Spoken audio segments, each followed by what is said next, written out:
And that shows. And so, you know, they have so much more fun later on in the season because they've been practicing a lot more. But you have to remember our season starts in April. And so if we're missing 2 or 3 or 4 practices in a month, that goes a long way towards developing those skills and keeping the kids engaged, wanting to play, wanting to continue on. Active, healthy, engaged students and athletes in our community, which is ultimately what we want. It's what youth sports should be doing, is looking to have these children be active and engaged in their community and engaged in school. And it's hard to do that when it's not fun because you're losing because you can't practice those skills. So I know that we would use a turf field as often as we could get on it. I had my boys do a indoor clinic in the winter just to get started because I knew we were going to run into a problem come spring because they weren't going to be able to get on the fields because of the weather. It's the same thing that we had last year, and I expect it will be the same next year. So I know that at that level, it is key to involvement, it's key to advancement, it's key to skills, and it's key to having fun. I mean, that's what, you know, a youth coach should be most interested in, is making sure that their kids are having fun. So that's what I have to say. Any questions? Thank you very much. Anybody? Seeing none? Appreciate you coming out tonight. All right. I'm going to go to practice. Have fun at practice. All right.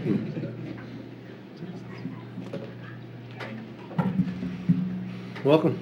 Good evening, Mayor Boulay, council members. My name is Scott Daniels. I'm the vice president of Concord Crush. I wanted to follow up on the one question that you had, Councilor, and make sure that that you all understand that Concord Crush has a partnership with the city through the Parks and Rec, and we pay several $1,000s a year for them to handle our, as Eaton said, to handle our signups. It is a wonderful, actually great way for the funds that we raise to go back to the city that we live in. It's really an important partnership to those of us who run the program and to the city, I know, to David Gill, because it allows us to work with him closely, and for the money that our parents pay to stay in this community.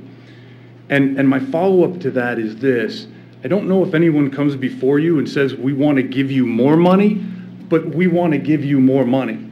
We are willing to be a partner in developing this turf field.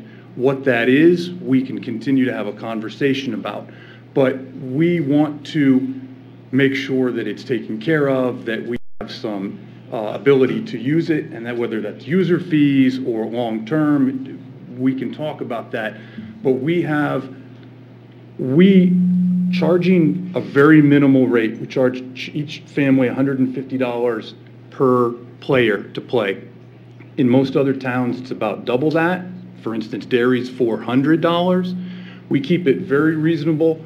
We also scholarship any kid who shows need, boy, girl, doesn't matter. So we keep the fees very low so we can get a lot of kids playing. But we still have money left over to use for things like that, for turf field use. But it's very, very expensive to go to one of the outdoor private facilities, to answer the gentleman's question. It's frankly probably cost prohibitive unless we raise the fees on the parents and community members that we have here significantly.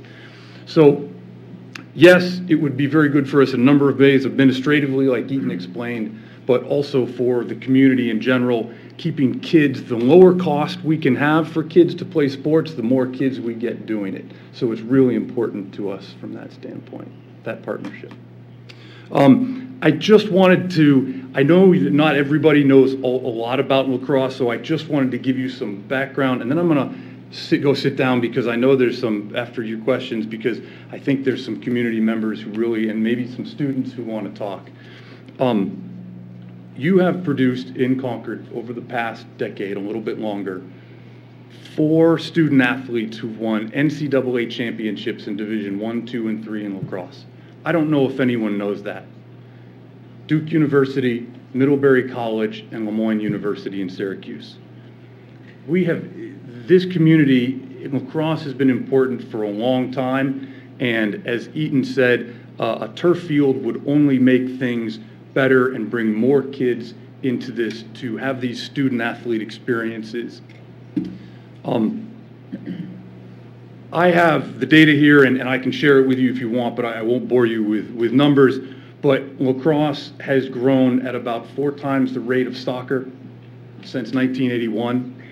We have seen a similar commensurate growth here in Concord. When I started coaching a long time ago, in late 1990s, we had about 5 or 6 teams. Now we have more than double that, 13 or 14 every year. So there is certainly a need to, as Emma Sisti said, to find some good field space, more field space for these kids to play.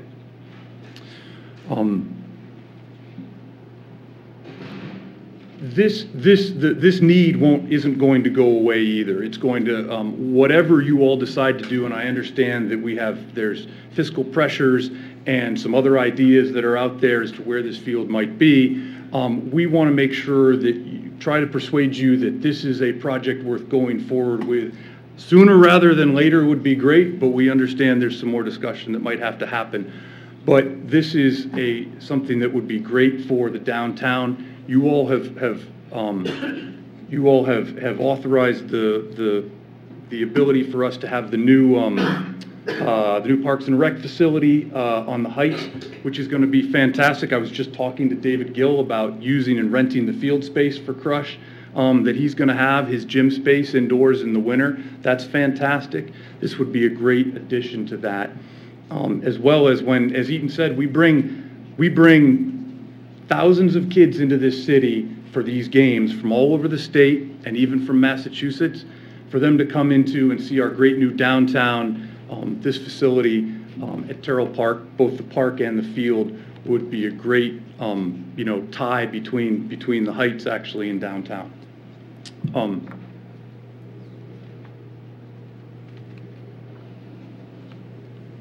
I think that's all I wanted to give you. If you wanted any more data on the growth of lacrosse, I'm happy to provide that to you. It's kind of boring, so I think what would be better is if I answer any questions you might have about that maybe you didn't ask Eaton or Emma, and if not, I'm going to give up the floor to some younger parents who would really like to tell you how much they'd like to have a turf field. Any questions? Councilor Slater. Thank you, Your Honor. Thank you for your testimony. I was just wondering, you compared to another community, I think it was Salem, that they pay about $400 per dairy per participant. I was wondering, even if it was city-owned, wouldn't you anticipate that there would be an additional cost that would be a little bit greater or somewhat greater than using the current fields? And would you anticipate that would have an impact on what you would have to charge for your membership fees for kids to play? At the moment, I don't see any need to raise the fee. We actually go looking every year for ways to use our money. Even at $150, I can't spend buying balls and goals, and even with the scholarship kids, and we buy equipment for kids who can't afford it, we still can't spend all we take in. So this would be a great way for us to spend what we have. I mean, we're a 501c3 program, so nobody gets paid. As Eaton said, it's a parent-run organization, and we are more than willing to use the funds we have now. And it could be, I could imagine a slight increase, but we are trying to keep this, it makes it so much easier when for a family to come up with $150, even if it went up to $200. It would still be doable compared to sports like hockey and even club soccer, which I know costs just, hundreds more dollars. So I would anticipate little, if any. Okay, thank you. Anyone else? I had one question for you. Since, I guess full disclosure, over 20 years ago, you were my stepson's coach. How's that? But he got a scholarship to go to college for play lacrosse. And one of the reasons he did, not only was it your good guidance, I would say, but he was able to go to a lacrosse camp during the summer. Went to Johns Hopkins. Do you envision an opportunity to have summer camps for lacrosse if we have a turf field? Absolutely. I mean, and I think that is a draw, and I know we want to bring more people to downtown. And when you have a turf field, you now have a central location that you can run a game rain or shine, and having tournaments and having them in Concord in the capital that's easy. Absolutely. You're going to have tournaments. What I would love to have, that is a good step in the right direction. The youth lacrosse in New Hampshire has a tournament every year. It is always difficult to find a place. It's been at Sauhegan High School right now because they have about 14 fields around their facility, around the high school. So as we get some more field space, in particular a turf field that can be used as the central hub for something like that, we really now can have a tournament. And the New Hampshire Youth Lacrosse Association tournament would be the perfect example where you could have a weekend with hundreds of teams and thousands of kids and families coming into Concord. Thank you. Anyone else? Good to see you. Thank you. Who else? Somebody back there?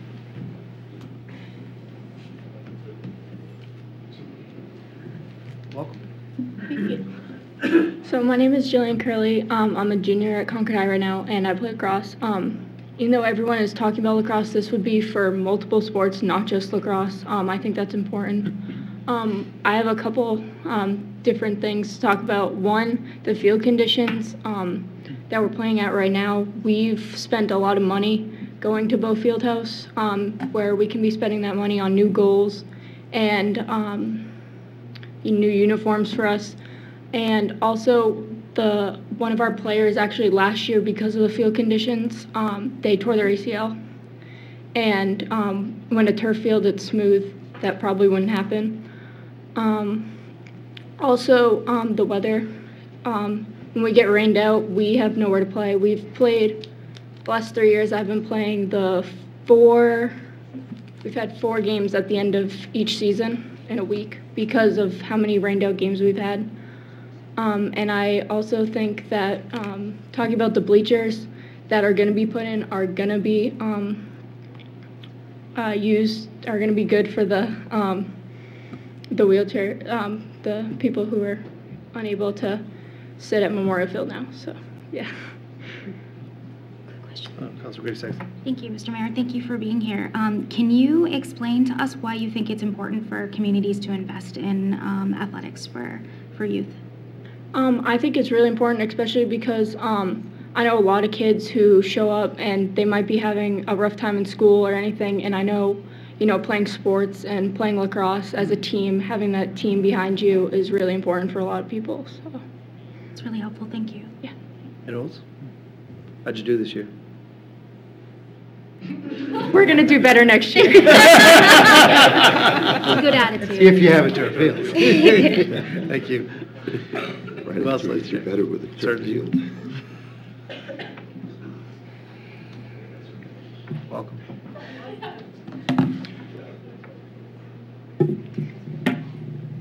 Good evening. Good evening.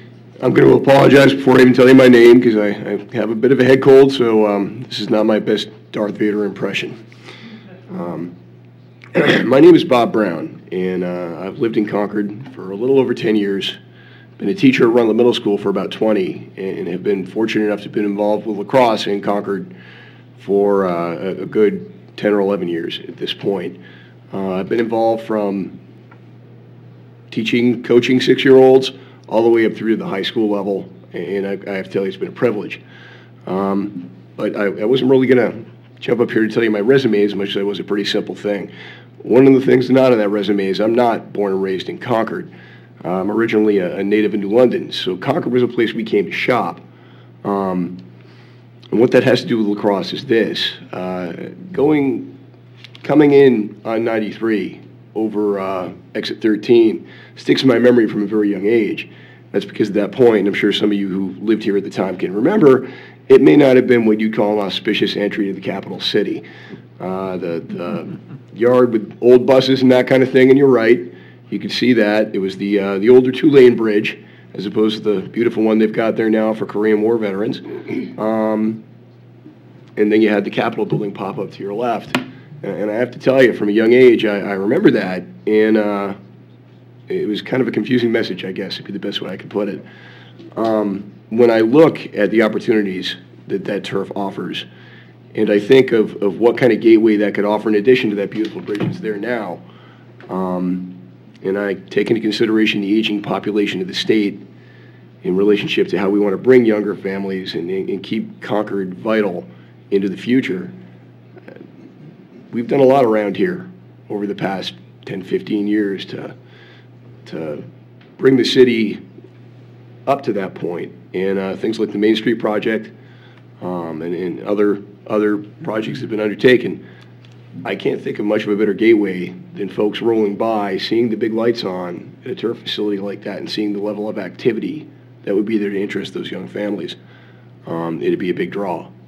As the father of two elementary school students, one of whom is actually where Emma was headed to coach right now, I'm excited about the prospect of them using that, but I'm even more excited about the idea of that draw, because if there's nothing else I've noticed in living in this city, it's that there are so many people that return to it for a simple reason, and that's the quality of life.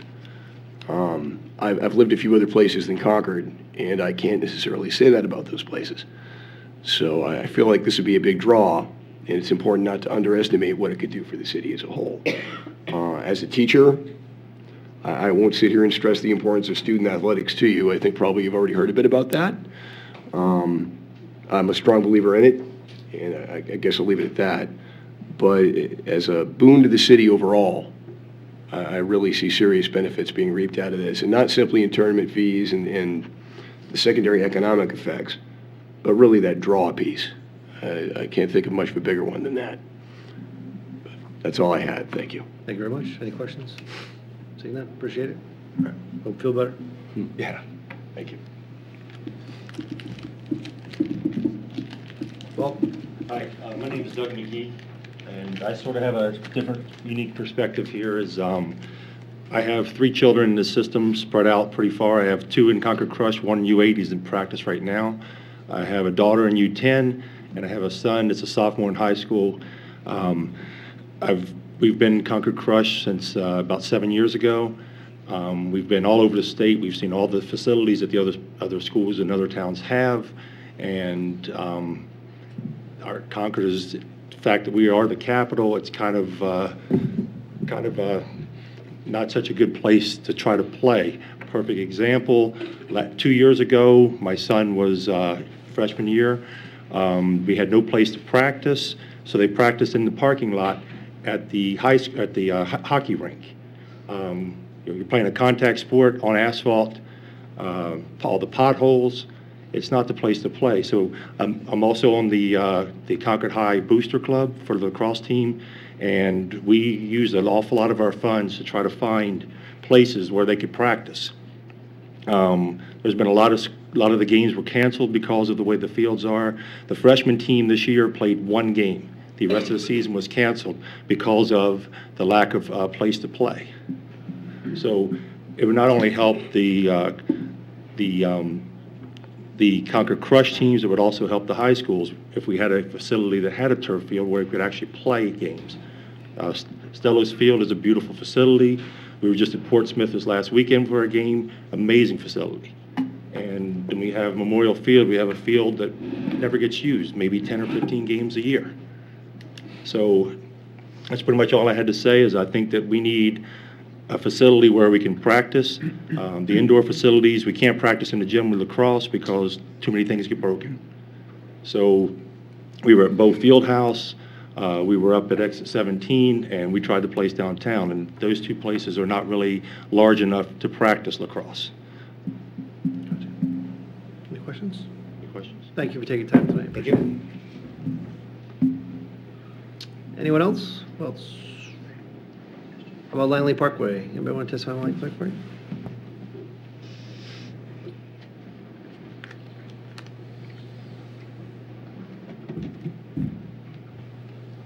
Good evening, welcome. Good evening. My name is Leslie Ludke, and actually I'm a 36-year resident of Concord. I had some testimony distributed earlier, and I counted wrong, so I said 28. It's actually 36. And just before you start, just let you know, we've all received that testimony, and we all have. Yeah, and I actually brought up corrected testimony for the council, so if anyone cares about how long I've lived in Concord, which I'm sure no one does, these are correct. So why am I here? Why did I come here to testify about Langley?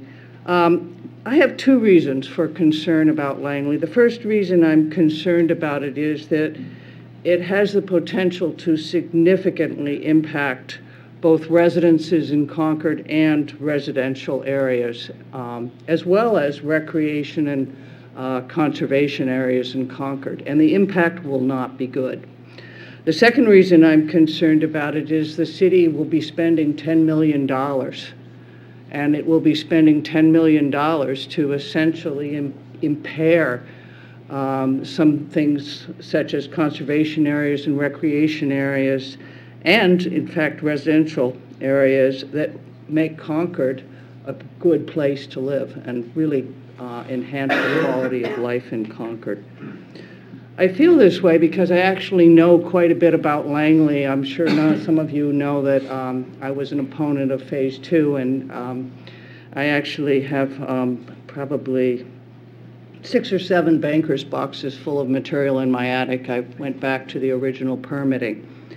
The council may wonder why the original permitting matters. Well, I'll tell you why it matters. This concept dates from 1954. That's when the idea came to build Langley Parkway. And the idea came in 1954 because ring roads were popular around cities. And Langley Parkway at that point was supposed to be a ring road. It was a limited access thoroughfare with no intersections on it. And it was intended basically to take traffic away from residential areas. And a ring road in Concord is no longer a ring road. 62 some years have passed since 64, I guess, have passed since the original concept, and Concord is entirely changed from what it was. It's not the same place. The roads aren't the same. There's 2 new interstates. It just is not the same. And so we see, let's build Langley. Well, it was 1954. This is not 1954. We need to think about what we're doing given the existing circumstances. Now, when this project was first permitted, it was broken up into 3 phases, and I think now Phase 3 is Phase 3A and B. But application was made to the Wetlands Board for Phase 1, which is essentially the road that runs through by Concord Hospital. And they applied to the Wetlands Board because there are considerable wetlands in there. And the Wetlands Board said, we want to know what this project is. We don't want to permit it by phases.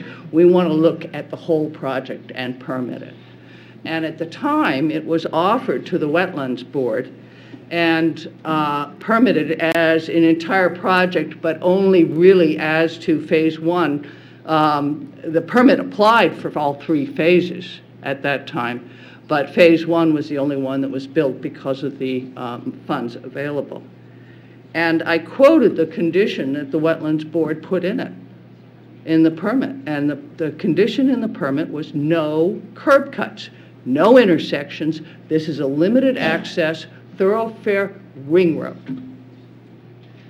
Okay. Since that time, it was permitted on that, particularly Phase 1. There's been at least 10 curb cuts, and there's been developments on both sides. So it could be viewed as essentially a hospital driveway. It is not a limited access thoroughfare. There's been repeated violation of the conditions. Ledges was built up there. And in fact, I raised an issue about ledges, and I asked them, how can ledges be built up? There's not supposed to be any building on a limited access thoroughfare. That's what it says in the permit.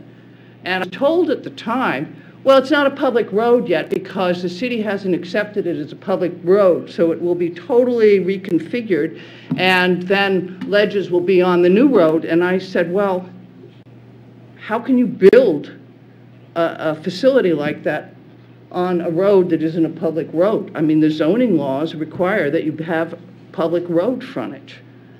So there's a lot of games that have been played on this whole concept for years. And what I would urge the council to do at this point is abandon the Langley concept. Just get rid of it. Just get rid of Langley Parkway. It isn't going to happen. It's not the Northwest bypass. It doesn't serve the function that it was originally designed to serve. So just get rid of it. And instead of spending $10 million to build a road that no one really knows why they're building, I mean, some people say hospital access now. Is it? I don't know. Say, have the city have a real conversation and say, what do we need? Do we need to take measures to reduce congestion in the city and traffic congestion? I can tell you from experience, it's terrible getting out of the city on Washington Street. It's awful. And that was, in fact, part of the city's traffic study, trying to get out on Washington Street. You don't have to spend $10 million to remove the traffic calming measures that make Washington Street a single lane and back it up so no one can turn into it. That'll be a lot cheaper than $10 million. And you wouldn't have to spend $10 million to put a roundabout there. That would be a lot cheaper. And yet you would then accommodate people getting out of the city and alleviate traffic congestion. Or, you know, maybe the problem is hospital access. Maybe that's what you really want to do. Well, if it's hospital access, I would suggest maybe the hospital should pay for it. Maybe the city shouldn't be paying for it. And an easy way to allow for hospital access would be to say to the hospital, pave that road, pave that dirt road that runs directly to the hospital, and put gates on both ends. Make it a one-way street, because you only need to move traffic one way to access the hospital, and don't make it a public road. That way it won't affect the traffic flow in Concord. The hospital can drive up Franklin Street or wherever it wants, and it doesn't get into the Pleasant Street congestion, and ambulances can go into the hospital. That's a lot cheaper than $10 million to do that. Wouldn't cost the city anything if the hospital paid for the whole thing, which I would think that that would be a reasonable approach. Or if you want to develop property in the city, if you feel like property development is your goal, look at what property you want to develop and what access is needed and what city facilities are available to that property.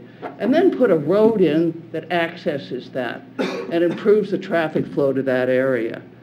But my point is, identify the issue you're trying to deal with. Identify the goal you're trying to accomplish, and then target your action to that goal. Don't just say, hey, Langley's been here for 64 years, let's do it. Because it's not Langley, it's not the Northwest Bypass, it's not what was permitted in either phase 1 or 2. And the concern that I have, I live up in the Auburn Street area, but one of the big concerns I have, and it hasn't been analyzed in any of the traffic studies. I went through every traffic study, every design consultant report done by the city, and there's no analysis of non-arterial roads in those cities, in the city reports. But Auburn Street is a very attractive, nice residential area.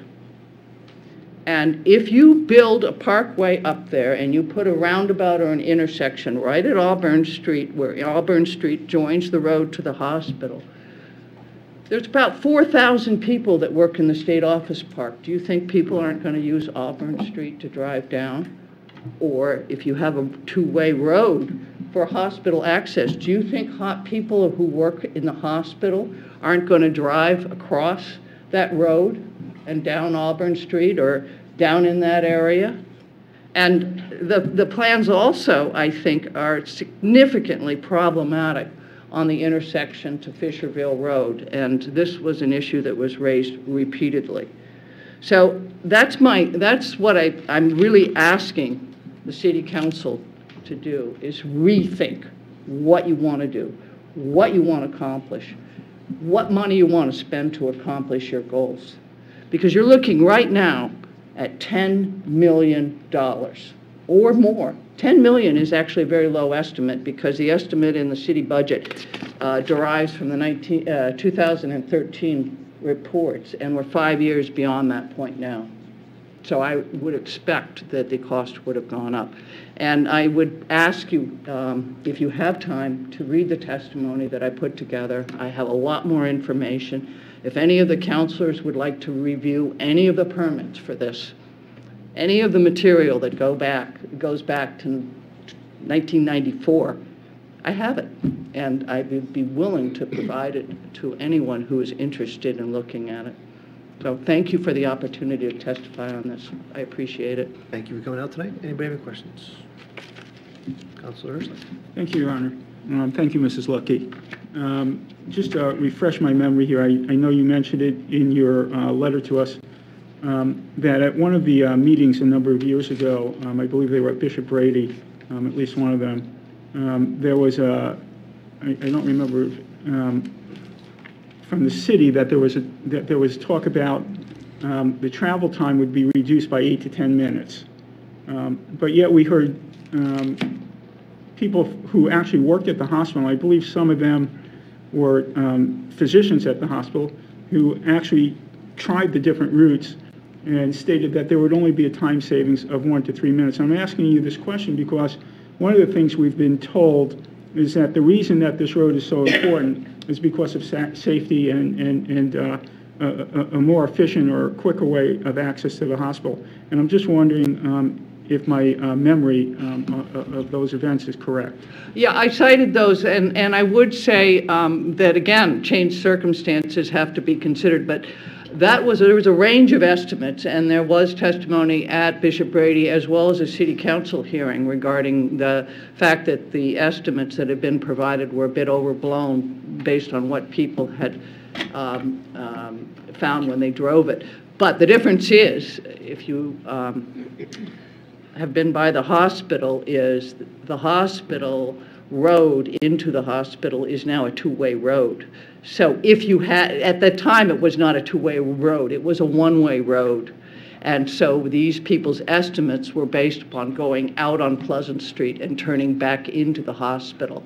At this point, ambulances could cut across because the road is a two-way road in the hospital. With the installation of the light, they made it a two-way road. So I think you'd have to look at those estimates again, given the change of circumstances. But, you know, at the risk of repeating myself, if the problem is hospital access, and we heard this in Langley too, the hospital said, we need another road to access. What happens if Pleasant Street has a gas leak and it's closed and no one can get to the hospital? Well, Langley Parkway was built, and that was the rationale for building phase 2 of Langley, was to give the hospital another access point. But if the hospital truly needs yet another access point, then I would suggest a very minimal solution. And that is paving the road and putting in gates there. The ambulances can remotely control gates. They can open the gates. They can use that road to access the hospital, and they can close the gates. It will not be a public road. It will be a one-way road, and it won't have an impact on residential traffic. Thank you. Councilor Chamberlain. Thank you, Your Honor. In the communication that you sent to the City Council, there was a reference to a study that was apparently paid for by opponents to Phase 2 that indicated that if Phase 2 were constructed, that the traffic on School Street would significantly increase. And then you mentioned that supporters of Phase 3 are now saying that that's something that would be mitigated by Phase 3.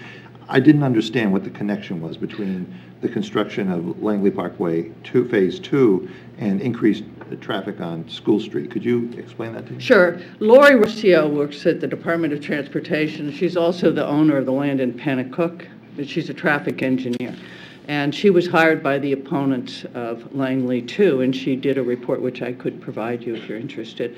But she said the reason cut-through traffic will increase in the School Street area is because Phase 2 would bring more traffic up to that part of Pleasant Street that is above that area. And so cars seeing the congestion, and there is significant congestion on Pleasant Street. I would also suggest a roundabout at the high school with a pedestrian overpass. That would be another relatively small expenditure of money that would improve traffic immensely.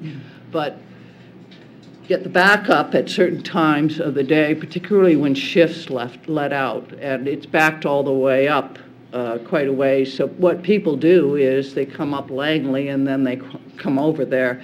And so as not to wait for the school, high school light, they go up School Street, or to avoid the high school congestion, they go up School Street the other way. And it was her conclusion, and again, it really wasn't rocket science. It was just as you bring more cars over in that area and create another route, you will get greater congestion. And the reason I mention it is because if you go back to 2013, there was actually a Concord Monitor editorial that cited neighborhood cut-through traffic in the upper portion of School Street as a rationale for building Phase 3. But I think my basic point is building roads has consequences. Building roads affects traffic flow. And before you spend $10 million to build a road, I think it's incumbent upon the city to try to understand the traffic flow that will occur as a result of the road construction. And that has not happened. You can go through every traffic report prepared by the city, and you will not find a comprehensive analysis of expected traffic or projected traffic increases or decreases on non-arterial residential roads. And that's a fact. Thank you. Thank you, Your Honor. Anyone else? Seeing none? Thank you very much. Appreciate you coming out tonight. Thank you. Anyone else? Any of those three items? All right, let me ask this. We're down to a few people in the audience to testify. Would anybody object to letting folks testify on anything, any of the other items? Then we can move through pretty quickly. Is that okay with Sounds everybody? good. Yeah, good idea. Who would like to testify in any other part of the capital improvement budget? Go ahead, in the back. Yep. Youth before beauty.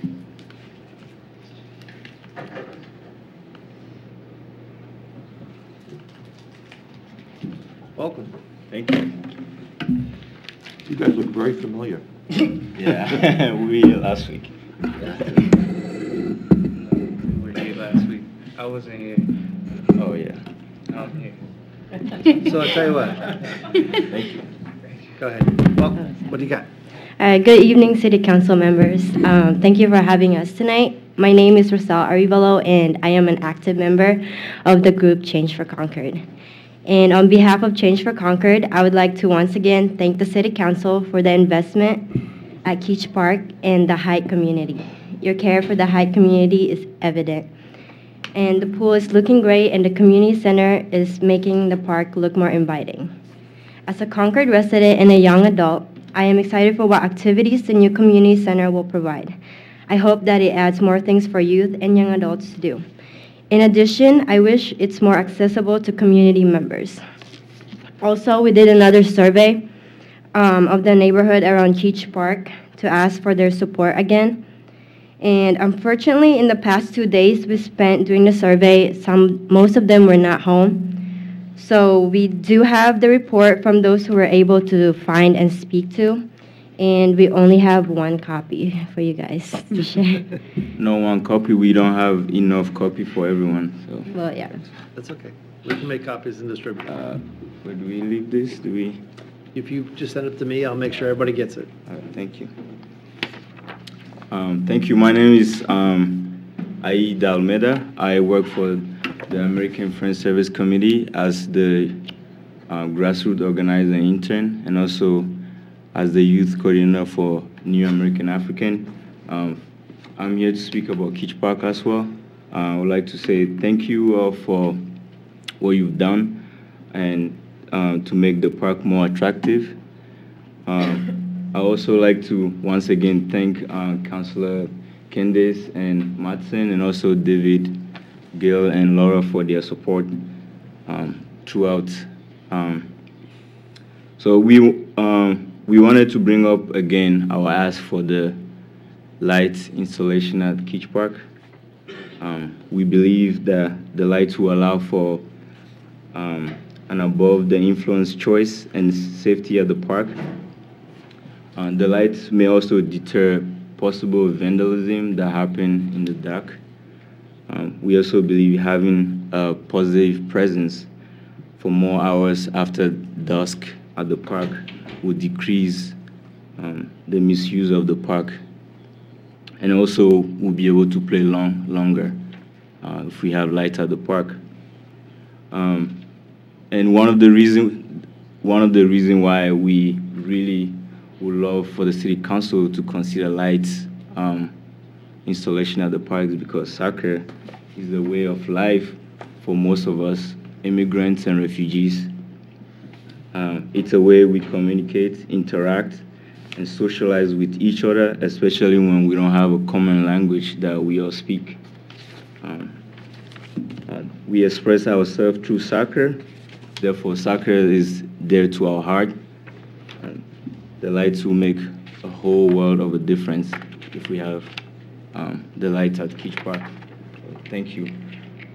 Actually, before I move on to give it to my colleague Martin, last week we had one of our colleagues named Samra Weeds. She was here with us, also spoke.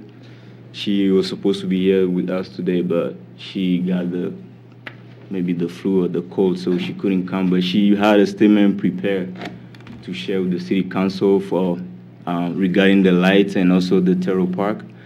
So I don't know how we'll be able to get that to the city council. So maybe email or I don't know. It's a written testimony? Yes. Do you have a copy with you today? I don't have the copy. You can email it to the city clerk probably. Sorry, sir. You're going her own. I would just do what she says. Okay. Thank you. Thank you. We'll figure it out. Thanks. My name is Martin, and I'm a musician, and I know it's just gonna sound crazy, but I also wrote a book called America Calls to Me, and I'm also a member, a happy member of Change for Concord. And today, I want to thank you guys also for the wonderful works that you guys have been doing in the community, like especially downtown. I go down there a lot, and I love it. And I don't know if you guys have tried bubble tea, but you need to try it if you haven't. So today I'm here to represent all the thirsty people at Keach Park. Kelly Brownwell stated in the New England Journal of Medicine that sugar sweetened may be one of the biggest driver for the obesity epidemic. We also know that, water is good. As I see and I look around, you all have, liquid water and you're drinking it. So that's good. I have gin, but. This guy. So we say that guy. Yeah. Okay. All right. So I remember, in elementary school, waiting in line outside after a long day of playing in recess to, drink water from the fountain. And now that I'm growing up and I get to go out to, I'm at Keach Park and I'm playing basketball or, playing basketball because I also play some soccer too. After a long day and it's hot out, I'm forced to go over to to the store, and I know not everyone is fortunate to be able to have money with them always to be able to go to the store, and usually don't end up getting water. Instead, I'll buy like an Arizona or something like that, and that's one of the reasons why I'm here to ask is after a long game, I won't, there should be be water nearby that's accessible to the community to be able to drink. And so that's why I'm here asking you guys if you would install a water fountain. That would be super. And then the last thing I wanted to say is I'm also aware of the community center that's being built where Dame School used to go.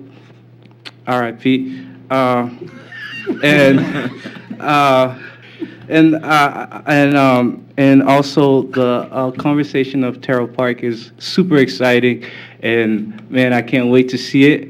Yeah, I'll be taking a lot of selfies there. I hope you guys are there as well. But what I'm also hoping is that the city will consider the lights at Keach Park, because I think it's also a vital part of the community. And as the former dudes that came out here with the suits also stated, I know they're not lawyers, because they said we're not lawyers under their coaches, but they did state that they they're also interested in using Keach Park for recreational bases, such as like lacrosse, lacrosse games and sorts. So please, I'll hold your full. That's librarians talking. Is that we're really hoping that the city does consider this. Thank you. Thank you very much. Anybody have any questions? Okay. Seeing none, thank you very much. I actually have a question. I apologize. I didn't see your hand, Council Matson. It's okay. What is bubble tea? We'll treat you later. Okay. Yes. It's on Pleasant Street. Wait, you're gonna get Noodles and pearls. Noodles and pearls. yes. Yeah. Okay. Never had it. No Man, you're missing life. I'm telling you. She didn't even go to dame school. Are you serious? Where did you go? I'm just kidding. No, I you're live not. in Maine. Oh, wow. How did you end up here? I'm just kidding. College. Oh, college. So if she wants to send us an email, Yeah. there's a city clerk website. It literally says city clerk Concord. Just have her send us that, and then this clerk will distribute all the testimony to each one of us. Thank If you. that's easy. If you run into trouble, just give me a call and we'll figure it out. All right. Thank you. Thank you. I appreciate you coming out tonight. Who else would like to testify in any other part of the CIP? You have to be that entertaining. That's a high bar. Careful, she's an attorney. That's hilarious.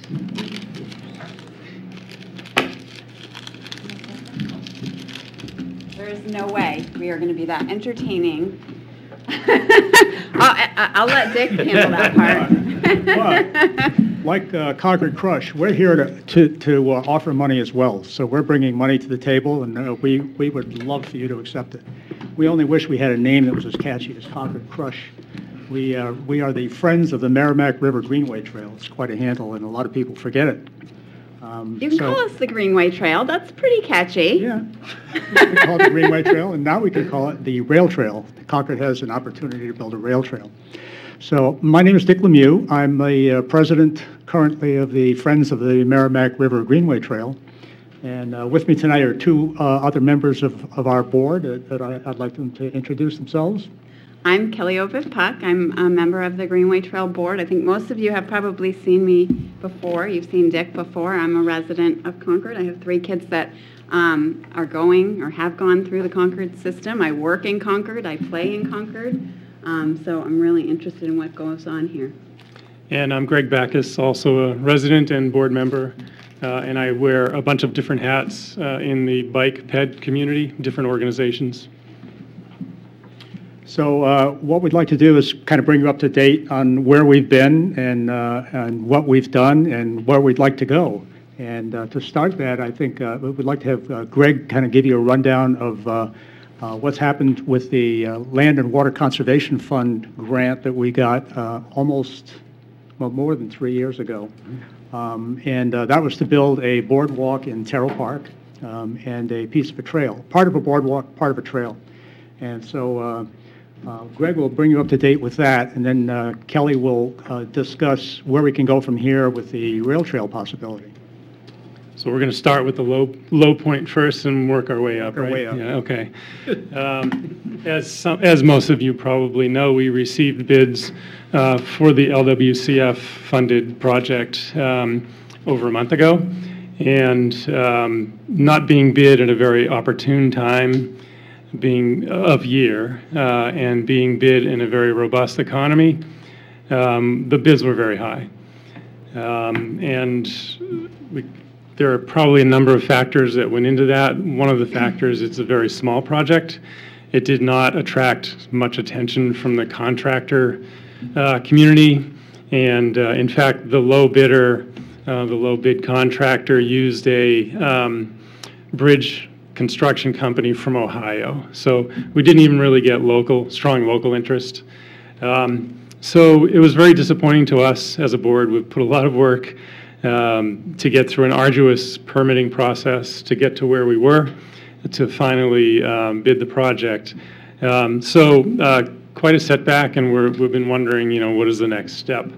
We as an organization have invested a lot of money already into the design and permitting. We hate to see that languish, and we're considering options. One option is to rebid it in the fall, which is typically the best time of year to bid a project and get better interest because contractors are trying to line up work for the following construction season. If we were to do that, we would probably do a little more homework, speak to some contractors and see if they're genuinely interested in doing the work and try to maybe pique their interest a little, because phase one is a very small demonstration piece. Ostensibly, there would be another 1,000-foot boardwalk in phase two. So, a contractor can prove himself and hopefully look at the big picture potential work. And then we would also look at some redesign, rescoping the design a little bit to bring the cost down and, again, maybe make it a little easier for contractors. Potentially entertain value engineering proposals from contractors. Sometimes they know better than us what they're capable of and what is the most cost-effective means to satisfy the basic need of a boardwalk. We still have to do everything within the permits that we've obtained, but we may be able to relax some of the design standards that we used in the first round. So those are some of our options, and hopefully we can move forward again. But there's more to the trail. There's more to the trail, fortunately. So I just want to back up a little bit and refresh all of your memories. I know you've heard from us before, but it's been a while. We came before this council back in September. At that point, the Pan Am rail corridor that runs north from Concord about 6 miles down to Kimball Jenkins, that area, had been recently abandoned. We were really excited about that. We had this LWCF thing going on that, while it was taking us a little while, was really looking like it was moving forward. So we had lots of positive things going on. And we had circulated a petition to get signatures for support for acquisition of that rail corridor.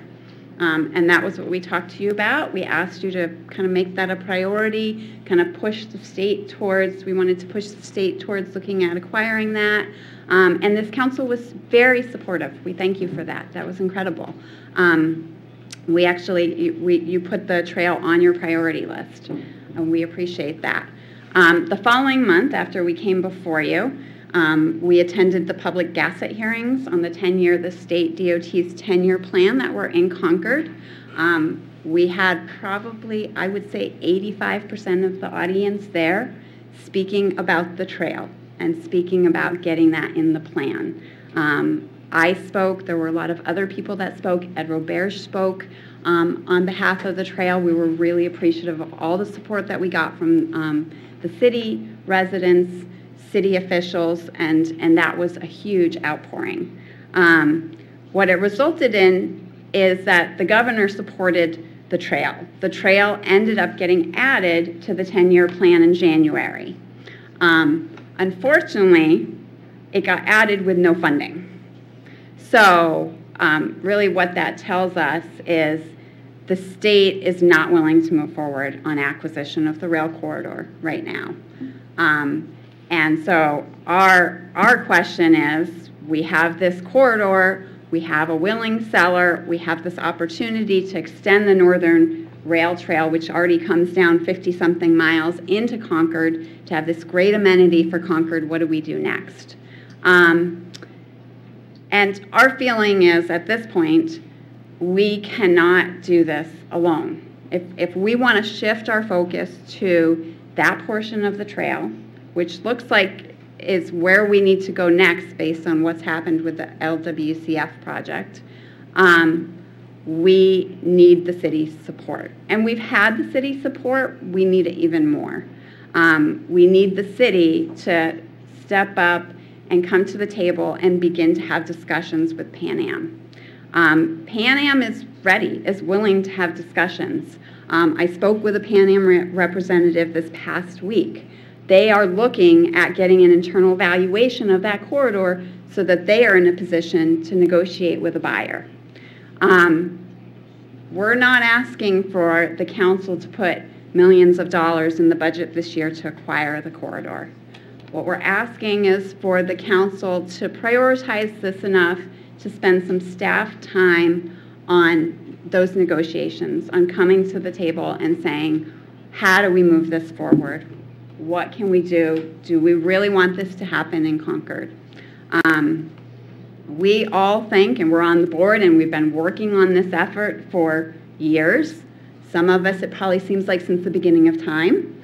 And we know a lot of the counselors here around the table are in support of this trail, that it's a huge amenity that could be in Concord.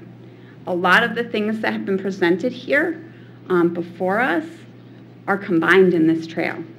Health benefits, access, transportation, getting out into our beautiful wilderness for people who might not be able to do that on the trails that exist.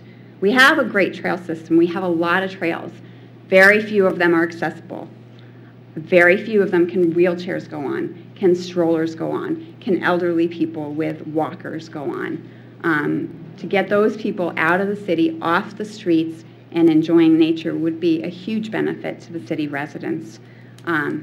So I think you all know, we've been up here, we've talked a million times about the benefits of the trail, and we're really asking now that if you're not going to put any money in the budget for this trail this year, that you at least consider a directive, a strong directive to say, okay, what do we need to do to make this happen? How do we move discussions forward?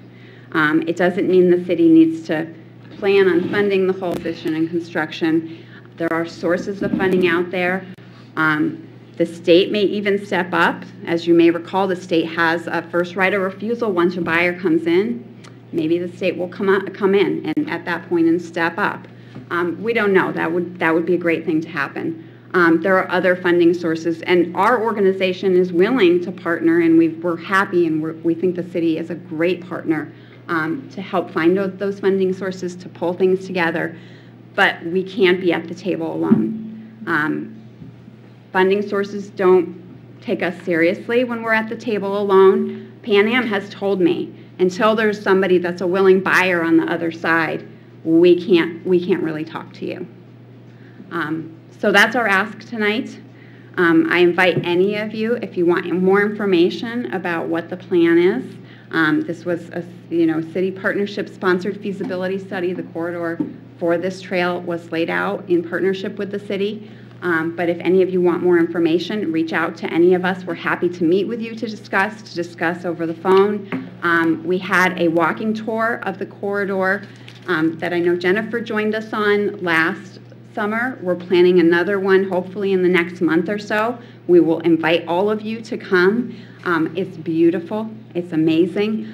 We have some pictures here from our walk last year, but pictures really don't do it justice to visualize what it will really be like. Thank you. Do you have any questions? Mr. Lemieux, do you have anything you want to share before we go to questions, or?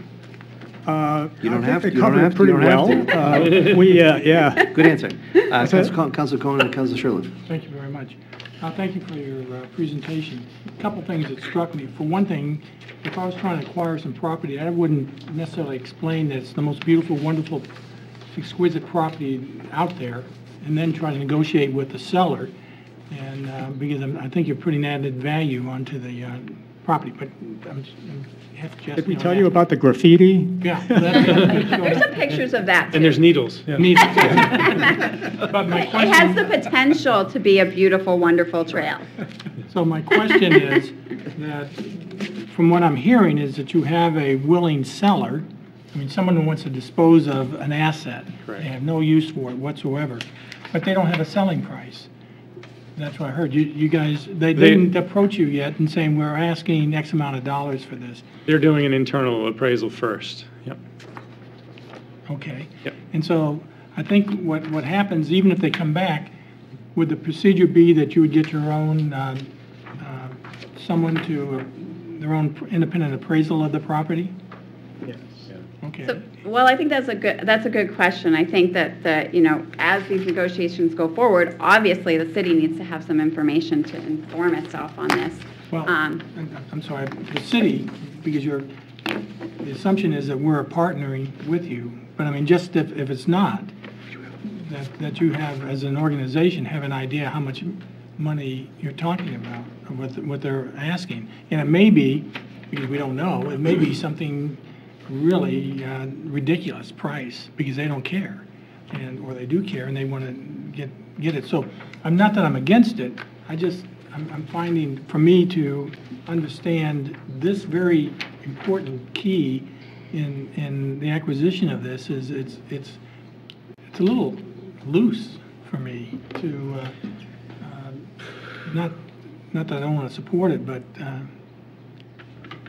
so that's why I'm asking, I'm looking for more guidance or guidelines from your negotiating team with Pan Am. Yeah, I've personally bought and sold many houses in my lifetime, but I've never bought a railroad corridor. My understanding is that the procedure is quite different. Railroad corridors are usually sold to public organizations, public agencies, so states, cities, most of the time. If they're not, they're broken up, like the one that goes, the former Concord-Claremont line that goes up Bog Road. It's all broken up. It's like 70 parcels.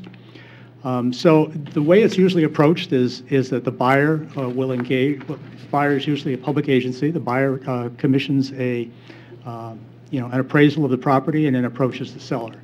And then if the seller wants, the seller, who's the railroad, can commission their own appraisal. And that's exactly what's happened in the Seacoast on the old Hampton branch that runs up the Seacoast. The state wants to turn it into a trail.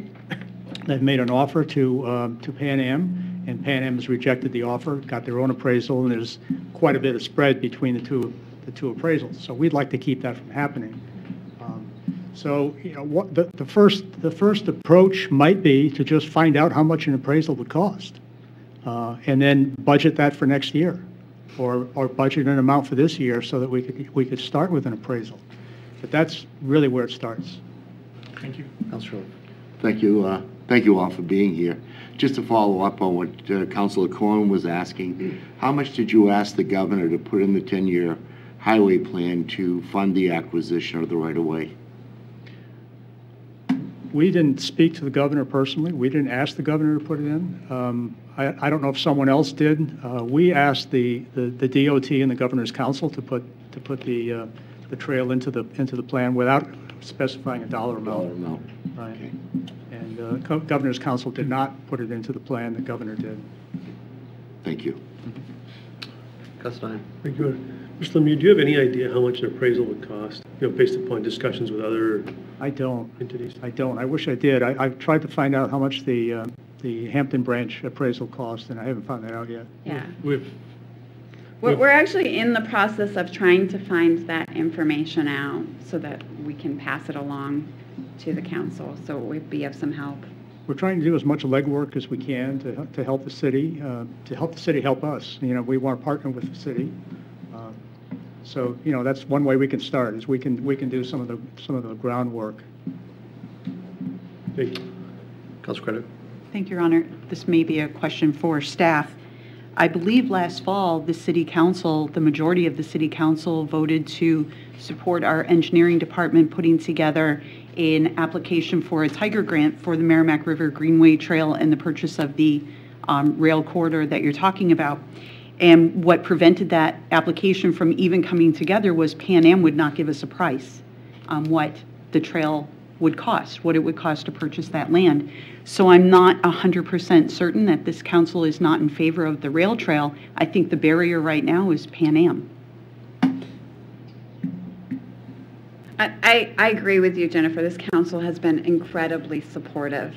and I think they're in favor of it. I think the next step probably is to get, I mean, what Pan Am is telling us is that they're open to discussions. And I think those discussions need to happen, but we need a partner from the city to have those discussions. Thank you. Councilor Todd, Councilor Ursula.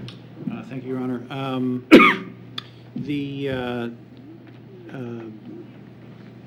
This group, I think, has been working on this for many, many years. So I'm going to make a few suppositions, but correct me if I'm wrong.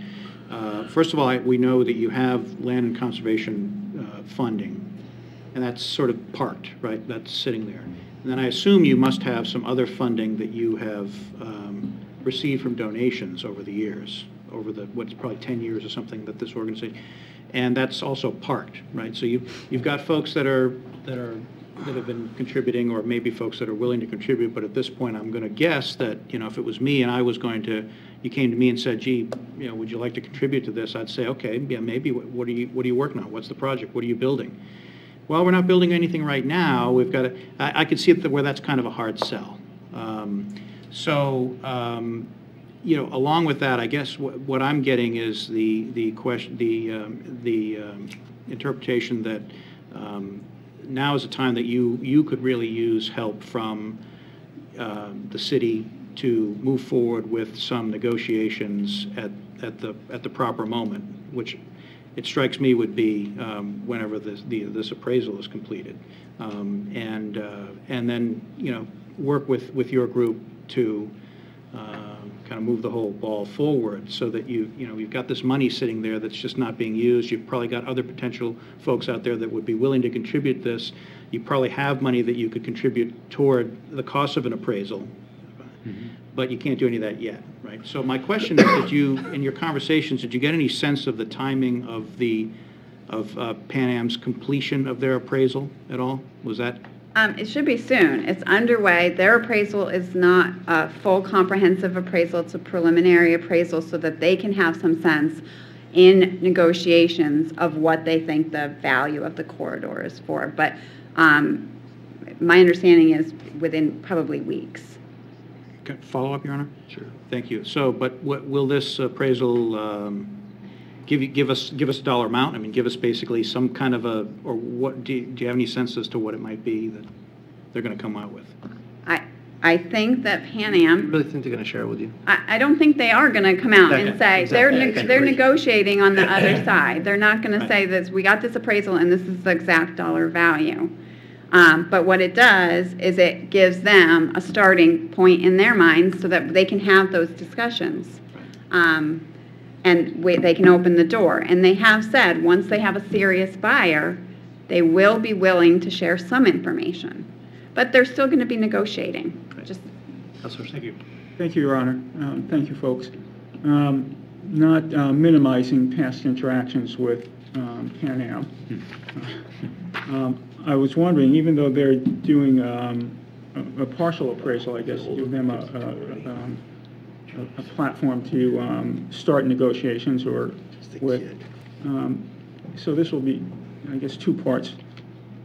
At any point, because they say they're willing to sell and they're looking to sell, would it make sense that both parties, Pan Am and the rail trail folks, you folks, would split the cost of a neutral appraiser? And from the donations that you've already received, are those donations specific, or would they also be able to be used for something of that nature to move forward with a shared cost of an appraiser? So, if Pan Am approached us and asked us to partner with them and hire a mutual appraiser that would establish a price that would be mutually agreeable, I think we would entertain that notion, but they haven't come to us with that. I'm not sure it's our position to approach them that way. And what was the second part of your question? The question was some of the donations, or are they? Yeah, we've received donations that are earmarked for specific purposes, but most of the donations we've received, we can spend on anything that pushes a trailer, that promotes or advances the cause of the project. Yeah. Thank you. So, and we do have funding left over that we have funding that is not allocated to the completion of the LWCF project or other projects that we're involved in. that we could use to help the city fund, any appraisal the city approaches, that the city initiates. Just a follow-up. Just one. Thank you. Again, not understanding how these negotiations work or why, which party should approach another party first, would it be, do you think it would be appropriate if the city approached Pan Am and asked if they were willing to hire a neutral assessor and share the costs, or do you, so help me understand why. I would think that would be appropriate. Yes. They want to Yes. work. They want to work with a government body. Yes, I mean, that's part of, if I could just respond to the earlier question a little bit about sharing the cost of an appraisal. I think if our nonprofit group goes to Pan Am and says, do you want to share the cost of appraisal, they're going to say, oh, well, who's going to buy it? Right. Why should we share the cost of an appraisal with you, this little nonprofit that, doesn't have the ability to buy it, doesn't have the ability to operate it. And so that's part of the issue. But absolutely, yes, we think it would be appropriate for the city to take that step. Thank you. Seeing no further questions, thank you very much Thank you. for a Thank very you. thorough explanation.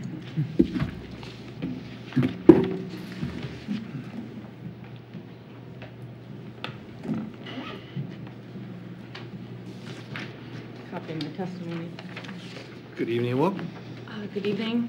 For the record, my name is Laurie Rossio. I'm a resident of Canterbury, but a property owner of 2 and 1 Whitney Roads.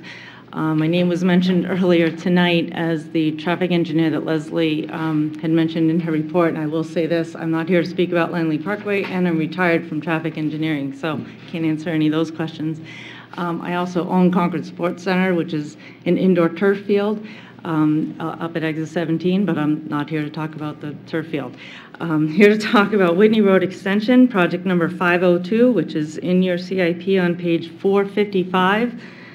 And I have to thank the council for all their time in reviewing over 600-700 pages of CIP projects. We're just asking the city to consider moving up the $76,000 that's in fiscal year 2020 for a land use planning and real estate analysis and survey relative to the Whitney Road extension. We'd like to see it moved up to fiscal year 2019.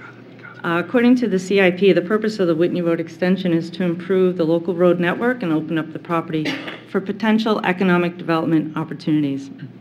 And the extension is a critical element of creating what we're going to call a Whitney Road Opportunity Corridor, creating access to over 140 acres of currently undeveloped land sitting in current use for the most part, and this would significantly increase the tax base of Pennacook. The extension would also provide additional access to the commercial businesses envisioned for the newly created Gateway Performance District at the northern end of Whitney Road. And I will say as an aside, we have received very positive responses from the business community to the Gateway Zone at exit 17, so I thank you, City Council, for doing that. The Whitney Road Extension Corridor is fairly well defined already due to the current water line location. About 30% of the proposed extension was designed and approved in 2012 when the Concord Regional Co-op was proposing a recycling facility on a 40-acre site. And so therefore the project might appear to be a little further along than you might think. By moving the funding for survey and other work to 2019, a right-of-way could be established, and any interest in bringing new development to the corridor would be better served. As we say, we'd like to tee it up for any opportunity that comes along for new development.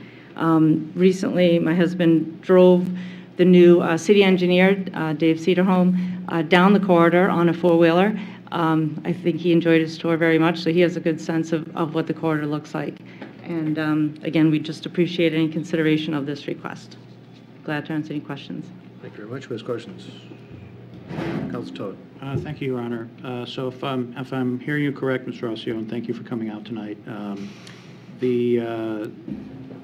the viability of the property that you're controlling and trying to market out there, there's a direct connection between that and then an indication on the city's part that, in fact, the development of a potential road, or at least the start of the looking at the design of the development of that road, that connection there's an interplay there. So in other words, there would be great interest, I guess, from those folks who are potentially interested in your property to know that and to see that as a signal that there could be, let's say, potential additional customers and other others that that's Just really gives what them you're trying another to. access point to the neighborhoods south of Whitney Road, along Sewell's Falls, Manor Road, that area, as well as East Concord. Thank you. Councilor Schlein. Thank you, Your Honor. Thank you for taking the time to testify tonight.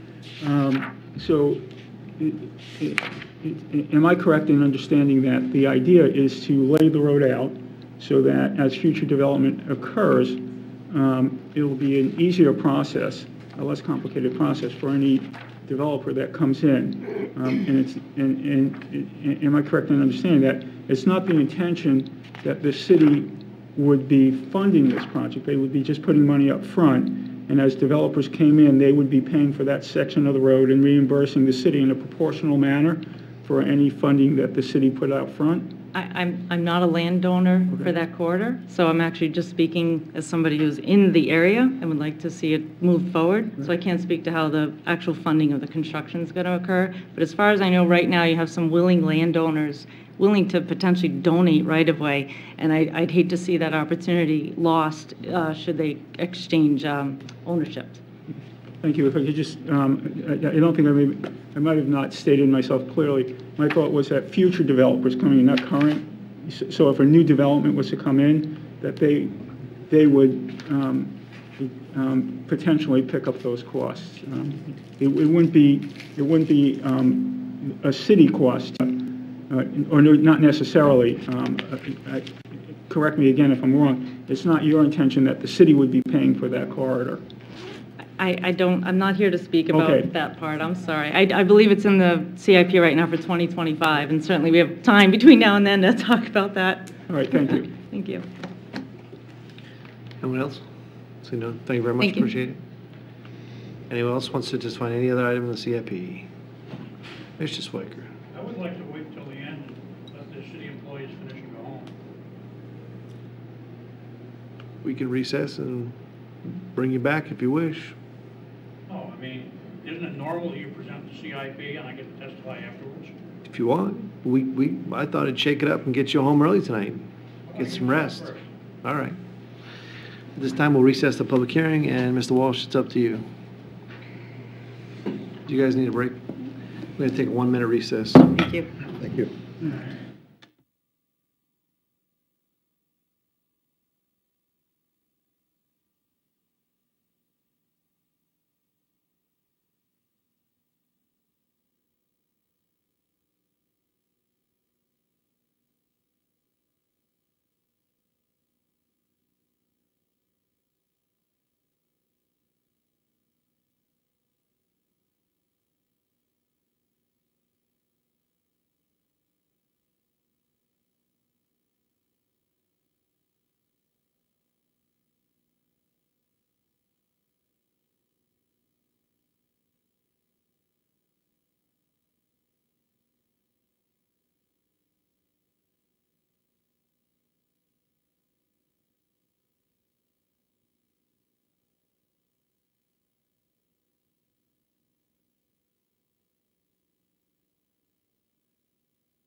Okay, welcome back. Mr. Walsh, the floor is yours, and we will be starting with the airport.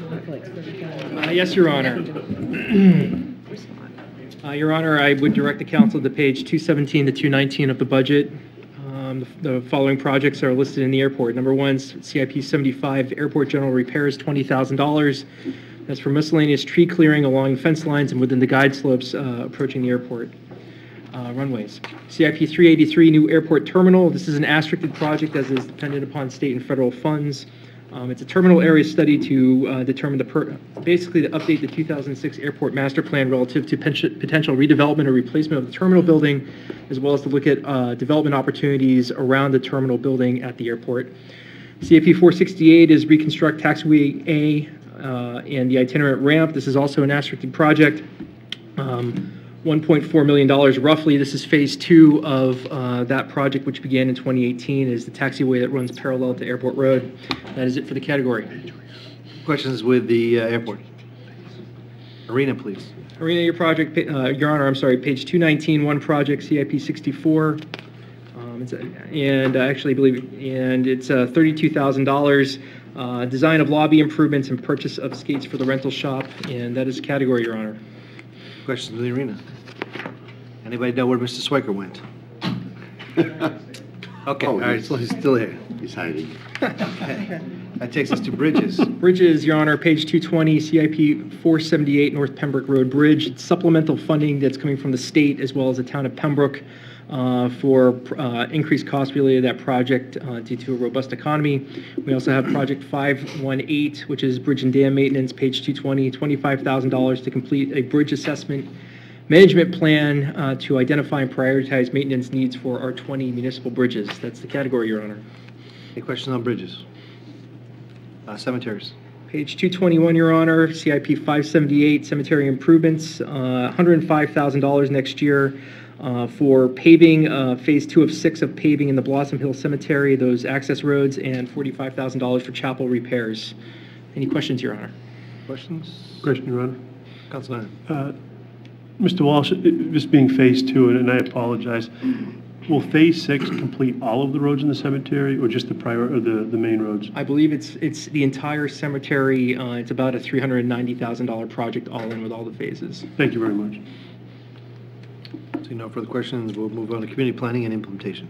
Yes, Your Honor, page 221 of the budget, CIP 599 is a zoning update. This is phase 2 of the form-based code project, which is ongoing right now. Phase 2 will focus on the opportunity corridor and the gateway zones, and that is the category. Any questions? Yeah, I have a... Councilor Schleicher. Thank you, Your Honor. Have we received any, when is the next time that we're going to be meeting with the current consultants for the current year? I mean, where are we in that process?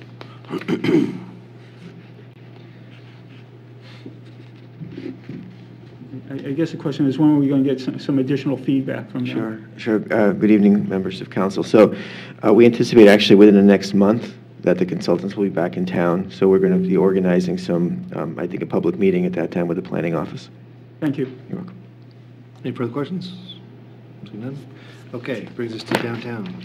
Downtown, Your Honor, page 222, one project. It is CIP 579 Downtown Squares, $40,000 to refurbish the restrooms at Bicentennial Square. And that is the category. Any questions?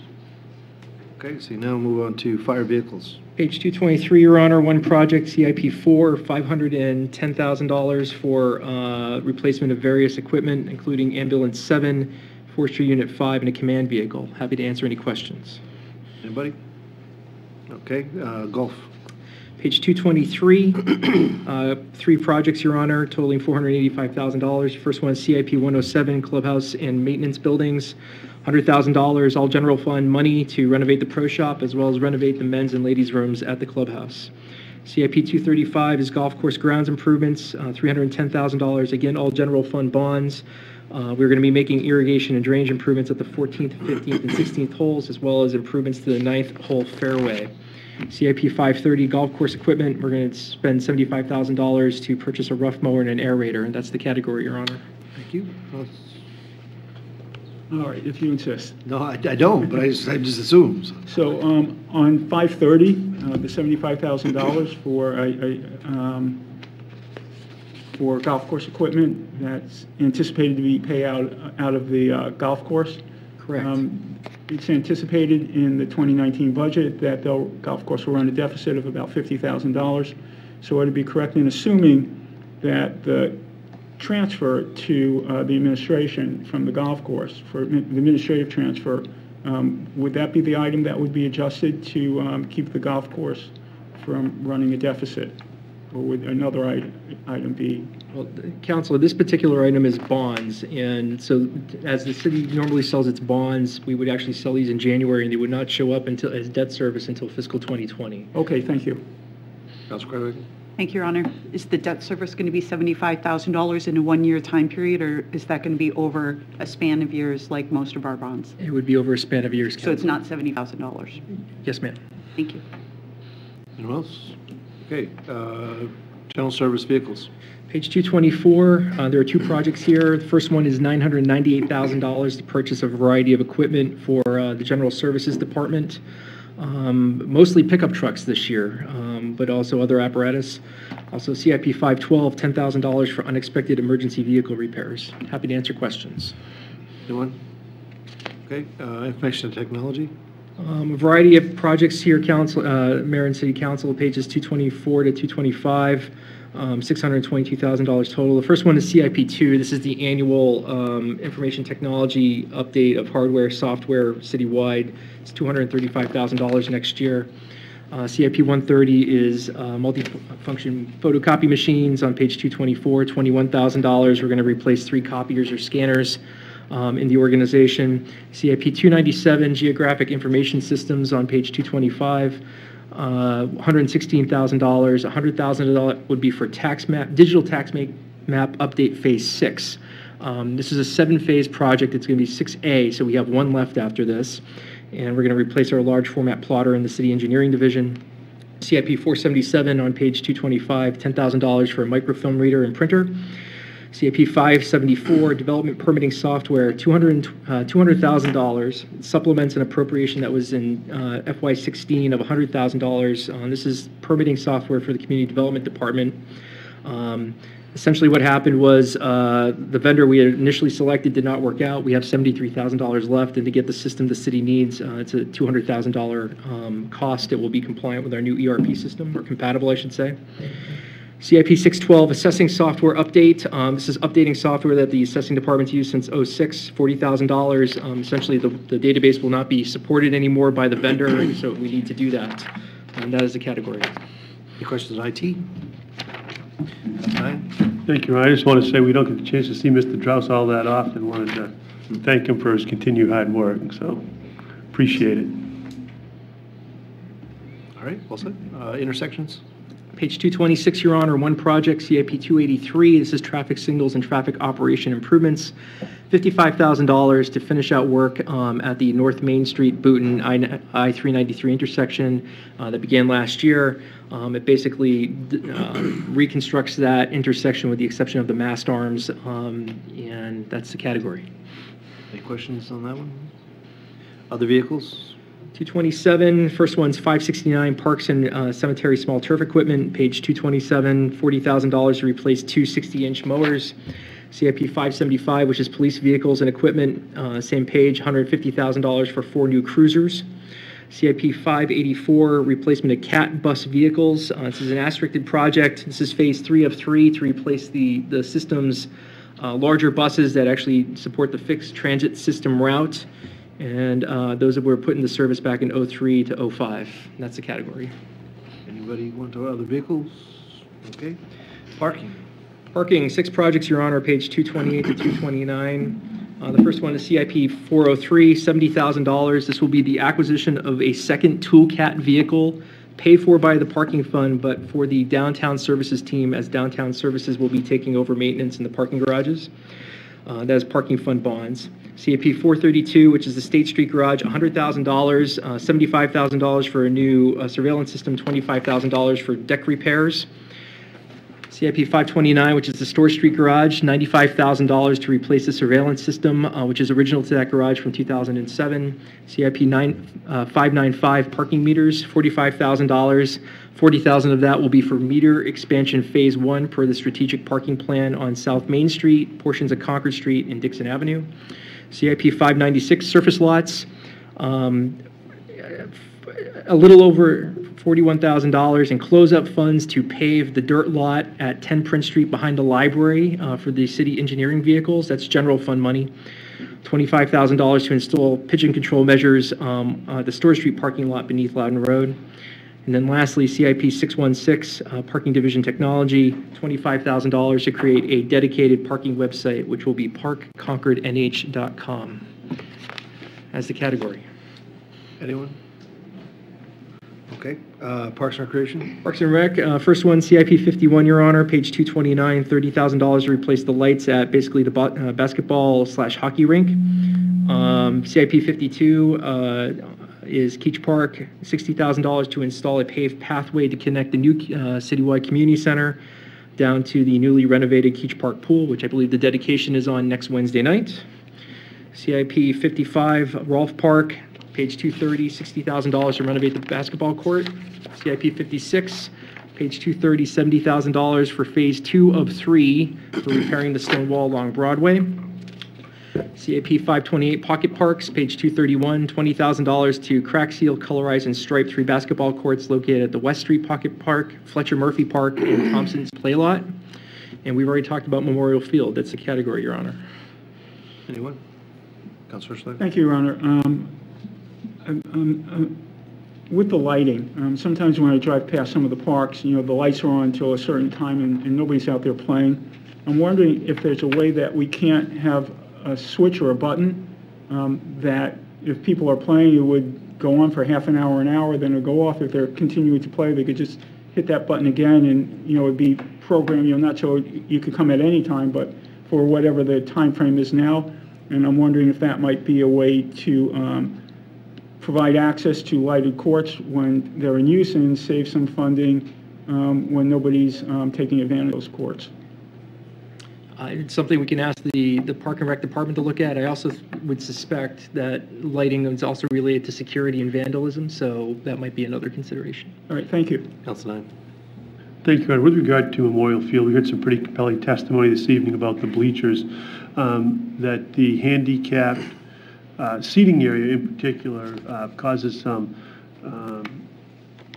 some safety hazards for the blocking the walkway. And I was wondering how difficult it would be with regard to that front row, just lowering one of the seats to actually create an additional 2-foot space for those wheelchairs.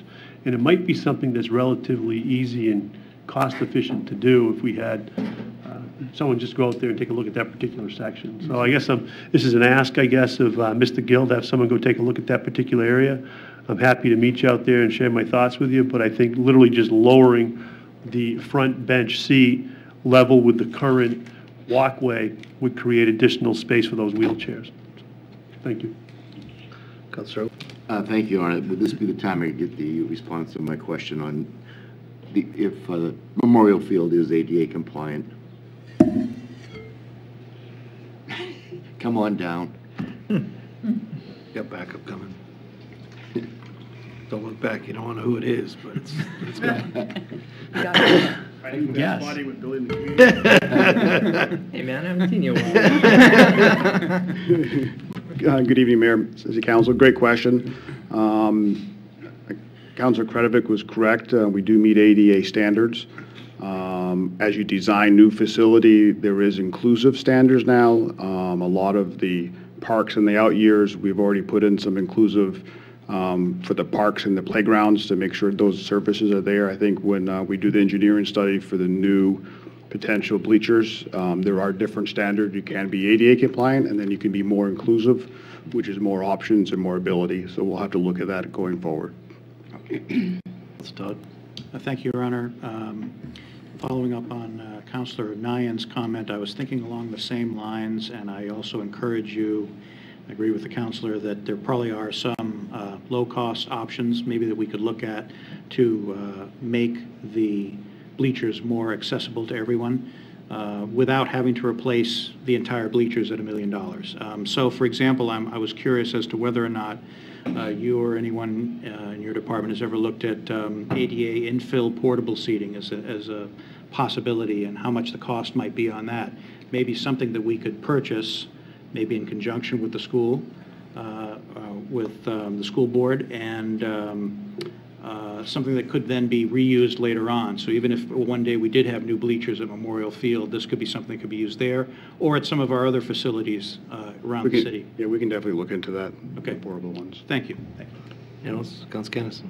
Yeah, I have a question. Are there ramps up to that first level of the? Yes, there the are first now? level, there's been ramps almost from day one. I think the bleachers date back 50 years or so,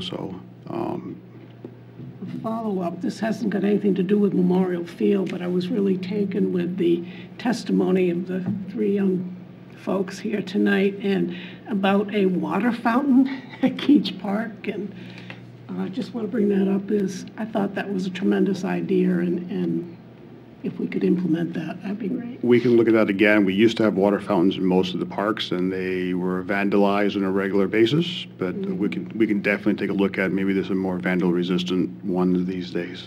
It has been a while. Councilor Boucher.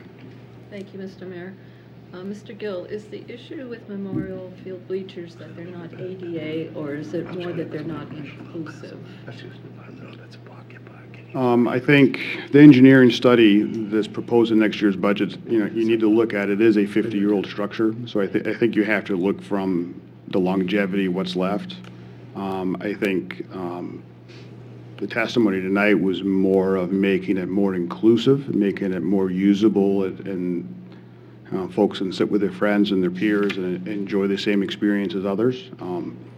50 years ago, the word inclusive for folks with different needs and stuff was not designed that way, was not discussed. It was the ADA law, and that was the standard. There's now a higher standard going forward that I think we can look at during the design process.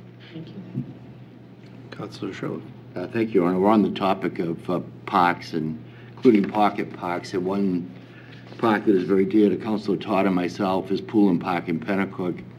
And I just want to thank you now. We had a Monitor article this week talking about the issue of water and the concerns of Dr. Gabrielli. And I don't know if the Monitor contacted you or not. I know they didn't contact me, and I'm sure they didn't contact Councilor Todd, who's the ward councilor. But we want to thank you publicly for being proactive in addressing that issue in a very positive manner long before the Monitor article came out. And I wish the Monitor in the future would actually talk to those that may be involved, like yourself, to find out what the true story is, instead of causing a lot of concern for people, not only in Pennacook, but throughout the city, who are concerned that there could be damage done to the flowers and other plantings. So I just want to thank you here tonight for what you did, and we appreciated that. Thank you. Thank you. Anyone else? Just have one question. At Kiwanis Park, is the fire equipment still there? Yes, sir. Do I remember last year we appropriated dollars to move the fire We equipment did, out of Your there? Honor. There was, I want So to that say was a year ago? I want to say it was the 18 budget, that's correct. So that was a year ago that this council set a policy to have that moved. It's still there? I believe it is, Your Honor. Do you guys not want to move it? My Is that like an administration veto type thing? Is that what you're doing? Not at all, Your Honor. Not at all. It's my Last time I understanding remember, is- we were the legislative authority, right? And you set the policy, correct, Okay. Your Honor. All right, let's go. You can sit down.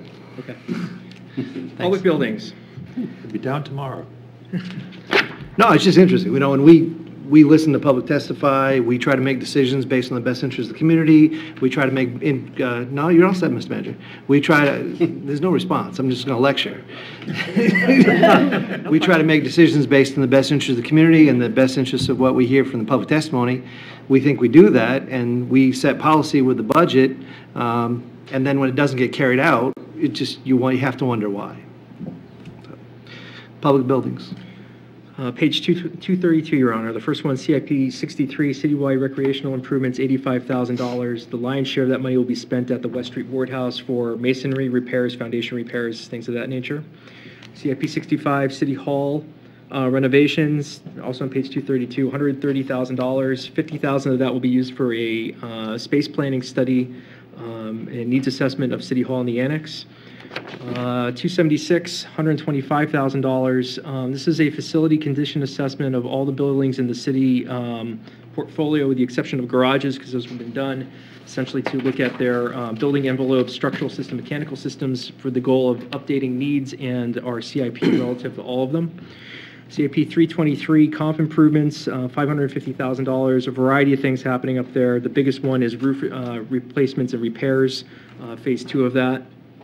CIP 551, library maintenance, $100,000 for the Green Street facility for various painting, flooring, ceiling replacements, things of that nature. CIP 576, page 233, general facility repairs, $20,000 for a variety of small projects, including rehab of dugouts at the Rolfe and Rollins Parks, and that's the category, Your Honor. Any questions? Public buildings? Seeing none. Public safety. Page 233 to 236, 11 projects. The first one, CIP 252, fire stations, $100,000 to install vehicular exhaust ventilation systems at 3 of the stations. Central already has it, so they don't need it. CIP 335, thermal imaging cameras, $30,000, phase 1 of 2 to replace that were purchased in fiscal year 12. CIP 376, fire department hose and equipment replacement, $20,000 for systematic replacement of hose and small equipment. CIP 484, police station improvements, $180,000 to renovate 5 bathrooms at police headquarters, which are circa 1977, as well as flooring replacements and stair towers, on a limited basis. CIP 490, page 232, $100,000, the first of 3 phases to digitize the department's microfiche archives, which span from 1977 to 1997, to a digital format for storage and easel and improved utility. 521, police department firing range improvements, $160,000, phase 2 of 2 to make improvements out there, including paving the pistol range. CIP 522, patrol rifle replacements. This is also phase 2 of 2. Acquire 17 Colt M4 rifles. CIP 561, fire alarm infrastructure replacement, $55,000. $30,000 of that will be used for radio master box systems throughout the city. CIP 573, personal protective equipment for the fire department, $20,000. This will replace basically 8 full sets of turnout gear. CIP 598, taser replacement, page 236, $40,000, phase 2 of 2. Purchased 20 tasers, 24 were purchased last year, and the goal is to have each police officer be able to carry one and have them individually assigned. CIP 607, video system replacement. This is for the police station, and it's going to replace surveillance cameras at the police station, $110,000. Any questions? Councilor Slade. Thank you, Your Honor. Thank you, Mr. Walsh. The video system replacement, is that the one that also brings under one umbrella the cameras in the library and the parking garages, or is this something different? This would, I believe, would have the capability of tapping into those systems, and one of the reasons why we're trying to do this project with the garages at the same time is to have the same vendor. So, yeah. Follow up, Your Honor. With the potential of reopening the bathrooms in Bicentennial Square, if there isn't security cameras in that area, would it make sense to put security area at least in the vicinity of those bathrooms? On the outside, yes? Yes, on the outside. Thank you. That's why I said vicinity. I was trying to be specific here. We don't have any plans for that now, but it's something administration can explore. Thank you. Again, let me reiterate, in the vicinity on the outside. Thank you.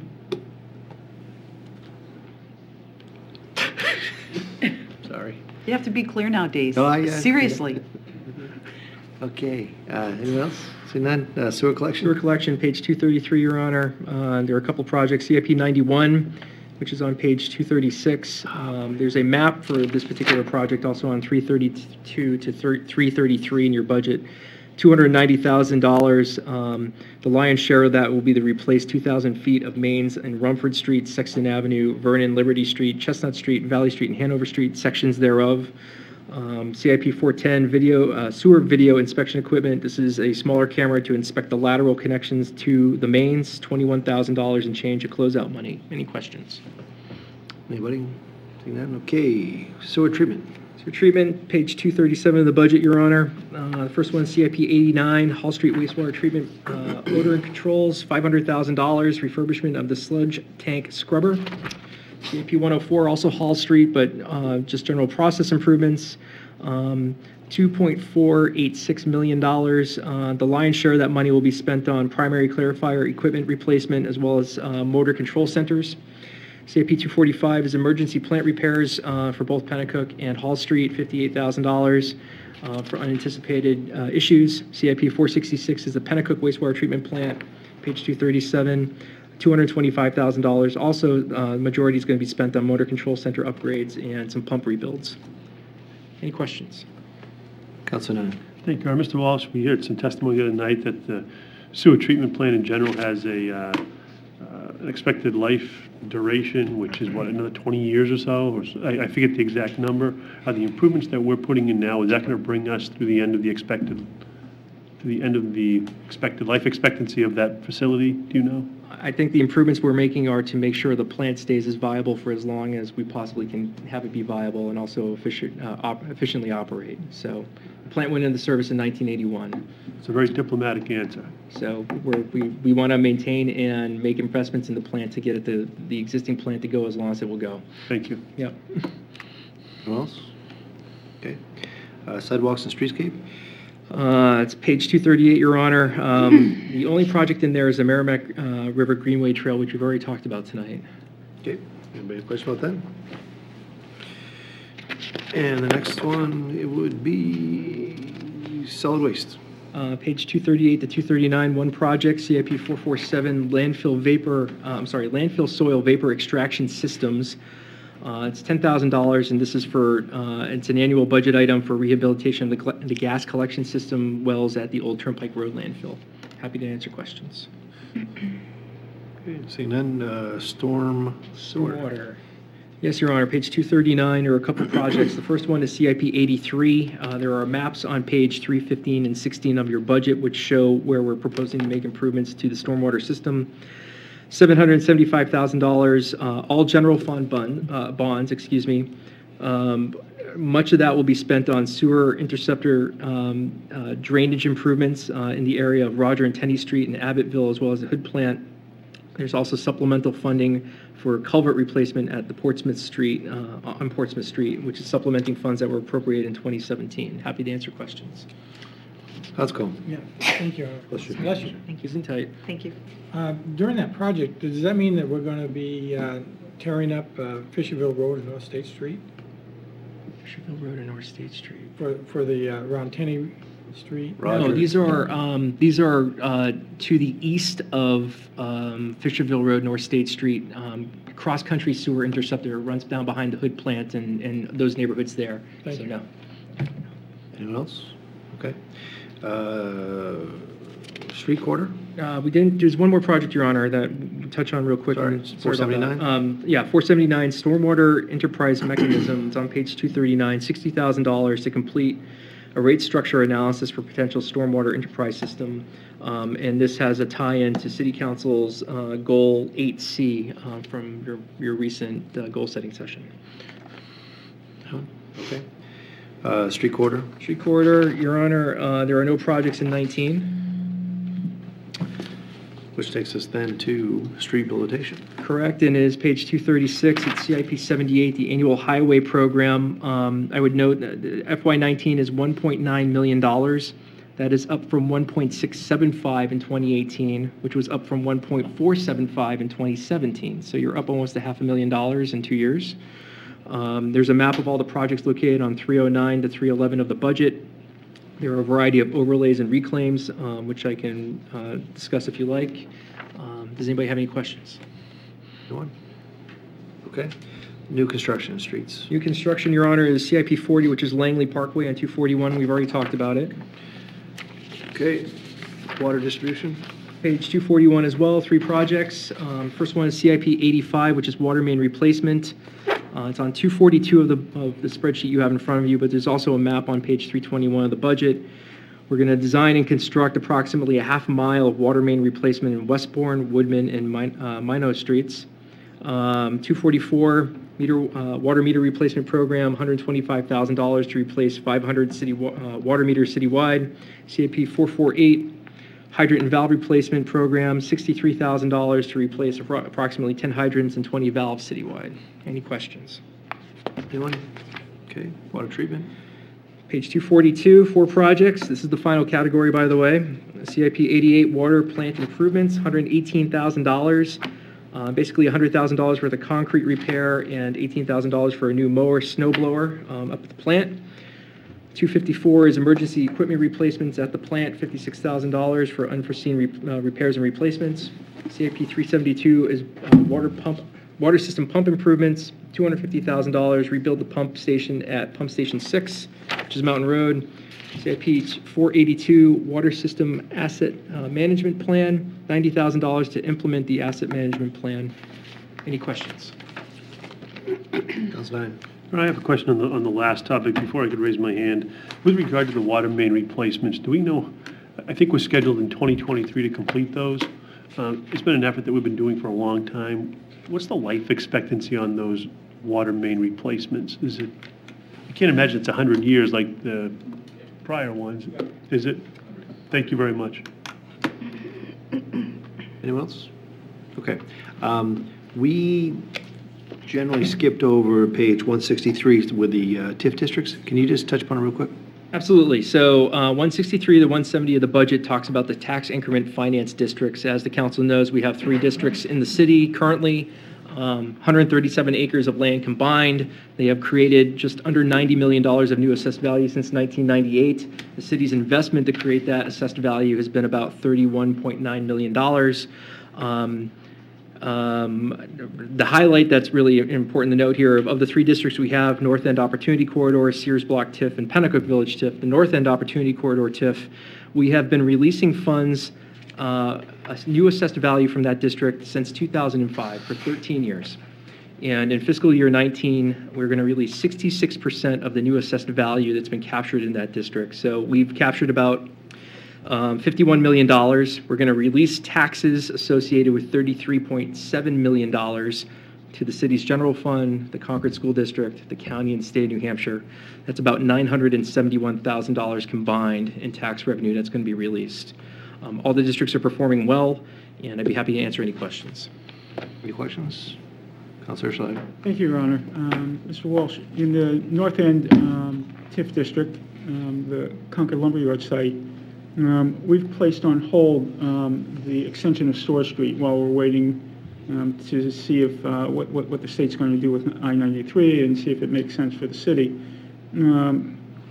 Why doesn't it make sense, or would it make sense, to close out that TIF district, and when we know what the state's going to do and how we're going to move forward with the Store Street extension, to establish another TIF district if necessary, or fund it with a general obligation bond? So my question is why do we feel it's necessary to continue to keep that TIF district open specifically for the Store Street extension when the TIF district that was never anticipated, and the TIF district was anticipated to close out in 2019? So the TIF district's current sunset date is actually 2037 because of debt service that was sold to acquire property known as the Tunis parcels for the Store Street project. The council can finance construction of the roadway any way they wish, but you know, at this point, we think it's more advantageous for the TIF to continue to exist to fund the cost of the road. The road's going to be about $7.3 million in current numbers, and that may change as things go on into the future. And obviously, the city manager wants to add to this conversation. Just waiting. I think if you were to eliminate the TIF now and try to reinstall it, so to speak, then you'd be basing it on the new value of whatever would be there. There's no new projects proposed that we're aware of immediately. The way you've done TIFs in the past is you've made sure that there's an element there that's going to pay the cost of the bills. You wouldn't have that so that plan would not work. If I follow up? So if that's the case, if we didn't anticipate or for some reason there wasn't going to be any additional redevelopment in that area, how would that be any different than in that situation using general obligation bonds? So you didn't anticipate it because I don't think you had realization of how successful you would be with that project. That's why you didn't anticipate it going the length that it's going. If you use general obligation bonds, why would you do that when you can afford to pay for it with the TIF? Because if you were going to eliminate the TIF and then go to a general obligation bond, then you'd have nothing to finance the general obligation bond at that point, right? Because you wouldn't. The TIF would be, you'd be back down to the new base would be 55 million, right? I won't use my hands. Would be 55 million, and you would have no new revenue, so you'd be taxing. You'd raise folks' taxes, right, to pay for that. Using the TIF funds that are there now, you'd be able to actually pay for it quicker. I mean, that's all. I don't think you'd want to do a 20-year bond to do Store Street. I think you'd rather pay it down quicker, and if you keep the money accumulating in the TIF for that, you're going to have a good amount of those dollars set aside, so you won't have to bond the entire project. And we designed the pro forma for the TIF district, so that 66% really won't move that much that we're already releasing. Right. We've been very judicious about trying to set that value as we've been modeling out in the future what the debt service would cost. So I mean, thank you very much, but we look at it from different sides of the... Understood. So thank you. You're welcome. Anyone else? Okay, that's it, gentlemen. Thank you very much. Mr. Swiker, we've reopened the public hearing and want to hear your thoughts on the rest of the CIP budget.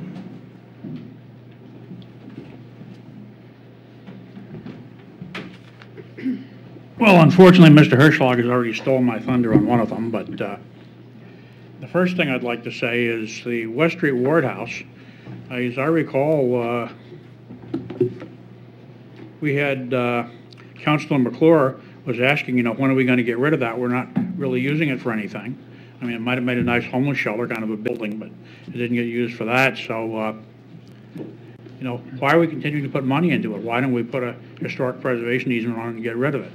It seems like using it for an occasional election is not really much of a good thing. Somebody could do something nice with it and put it back on the tax rolls.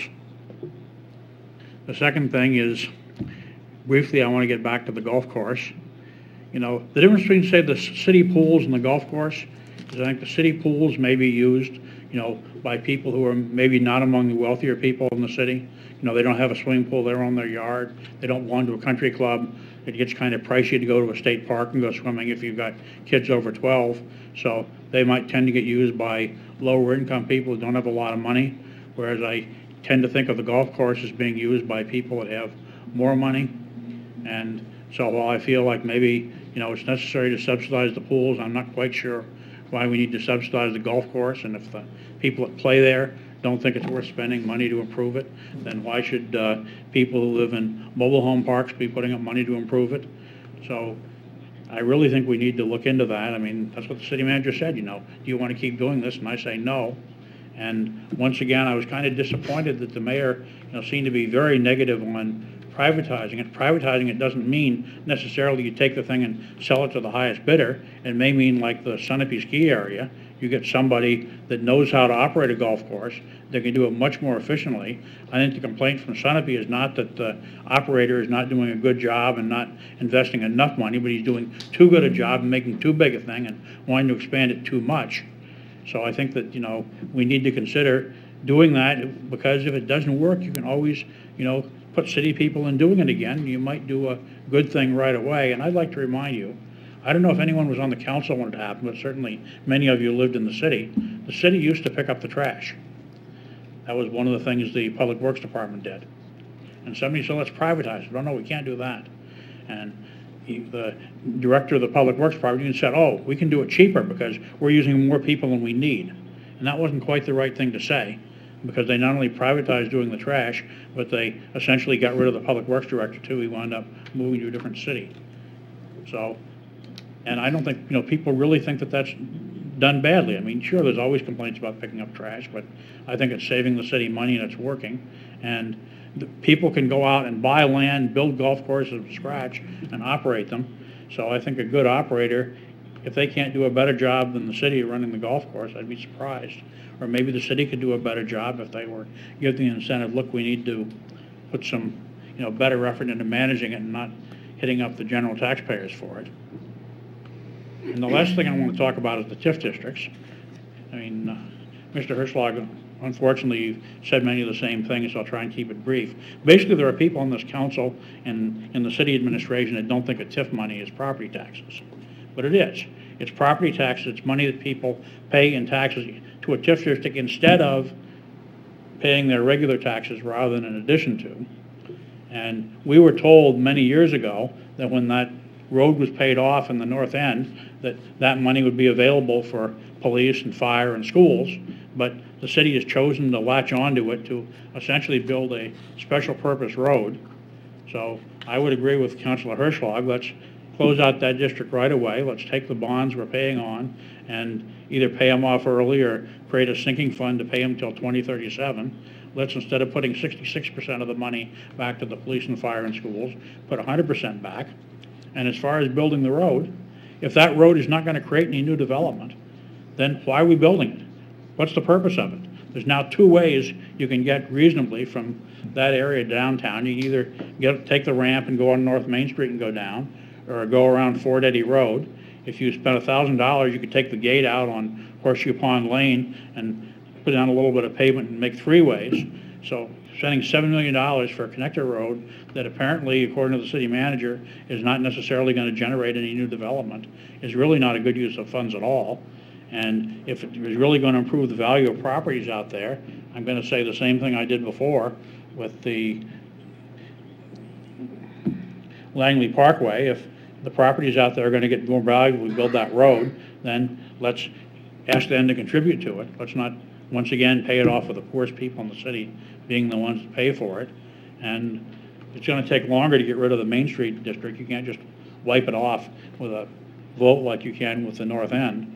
But we really need to think about more of the people in that district paying more of the cost. I mean, my understanding is that the people don't pay a penny for having all those tables out on the sidewalk blocking the handicapped people.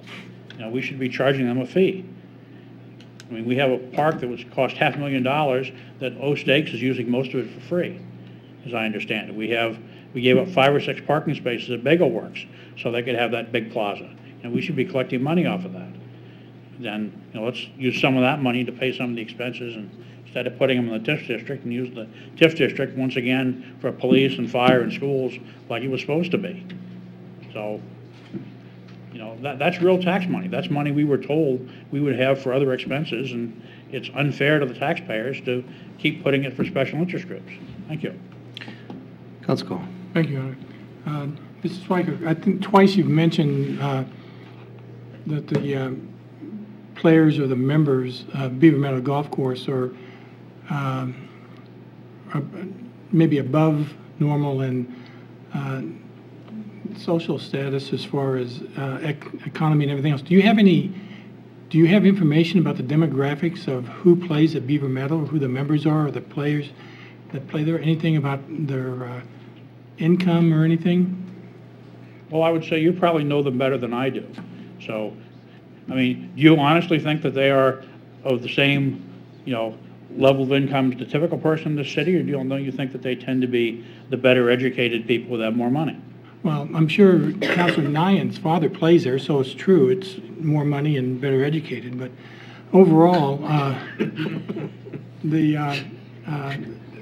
don't have obviously I don't have the numbers on it, but the people I've seen out there for the years I've been there are regular working people that have the opportunity to play because of the reduced costs that's given availability to them to play golf. And that's part of the whole concept of, from what I understand, is about a municipal golf course. It's not a private golf course, and it's there for the everyday citizen. But again, because the statement you made, I thought that you had some information demographic information about, that's who's playing golf there.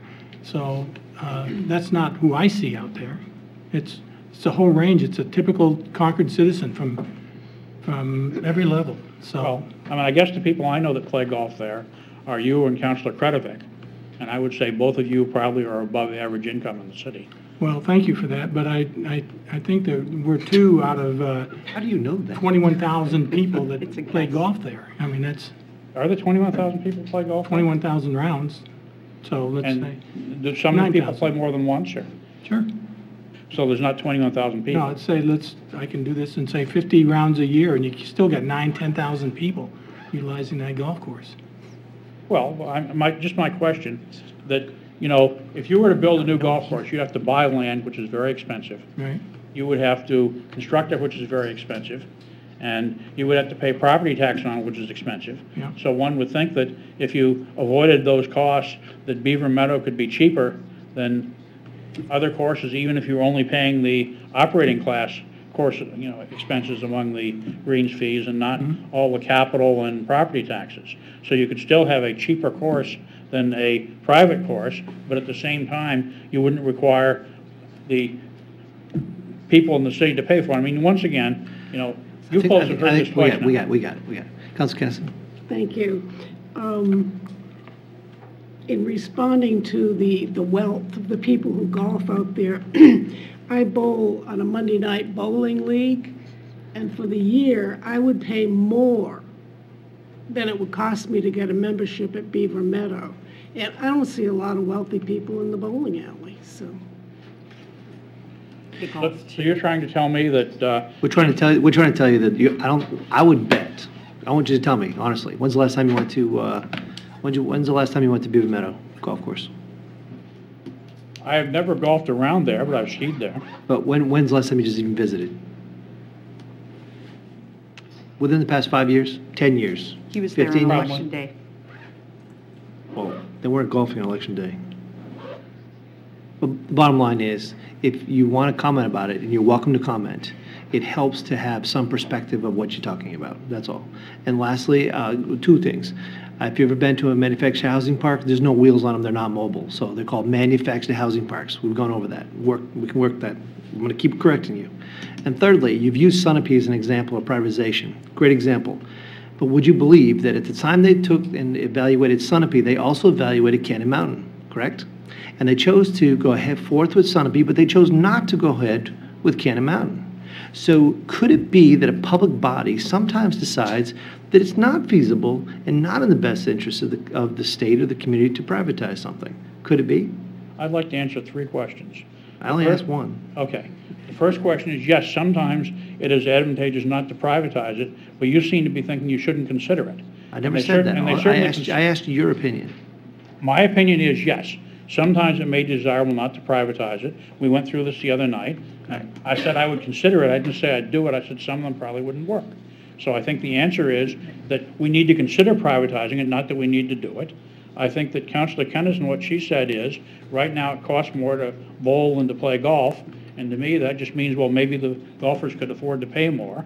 And the third thing is something that you are, unfortunately, perhaps, I don't know what the correct word is. If you were to look at the city book of assessments, you would discover that those kind of rectangular shaped things in the city book of assessments tend to be called mobile homes. They don't tend to be called manufactured housing. So I'm merely calling them what the city calls them.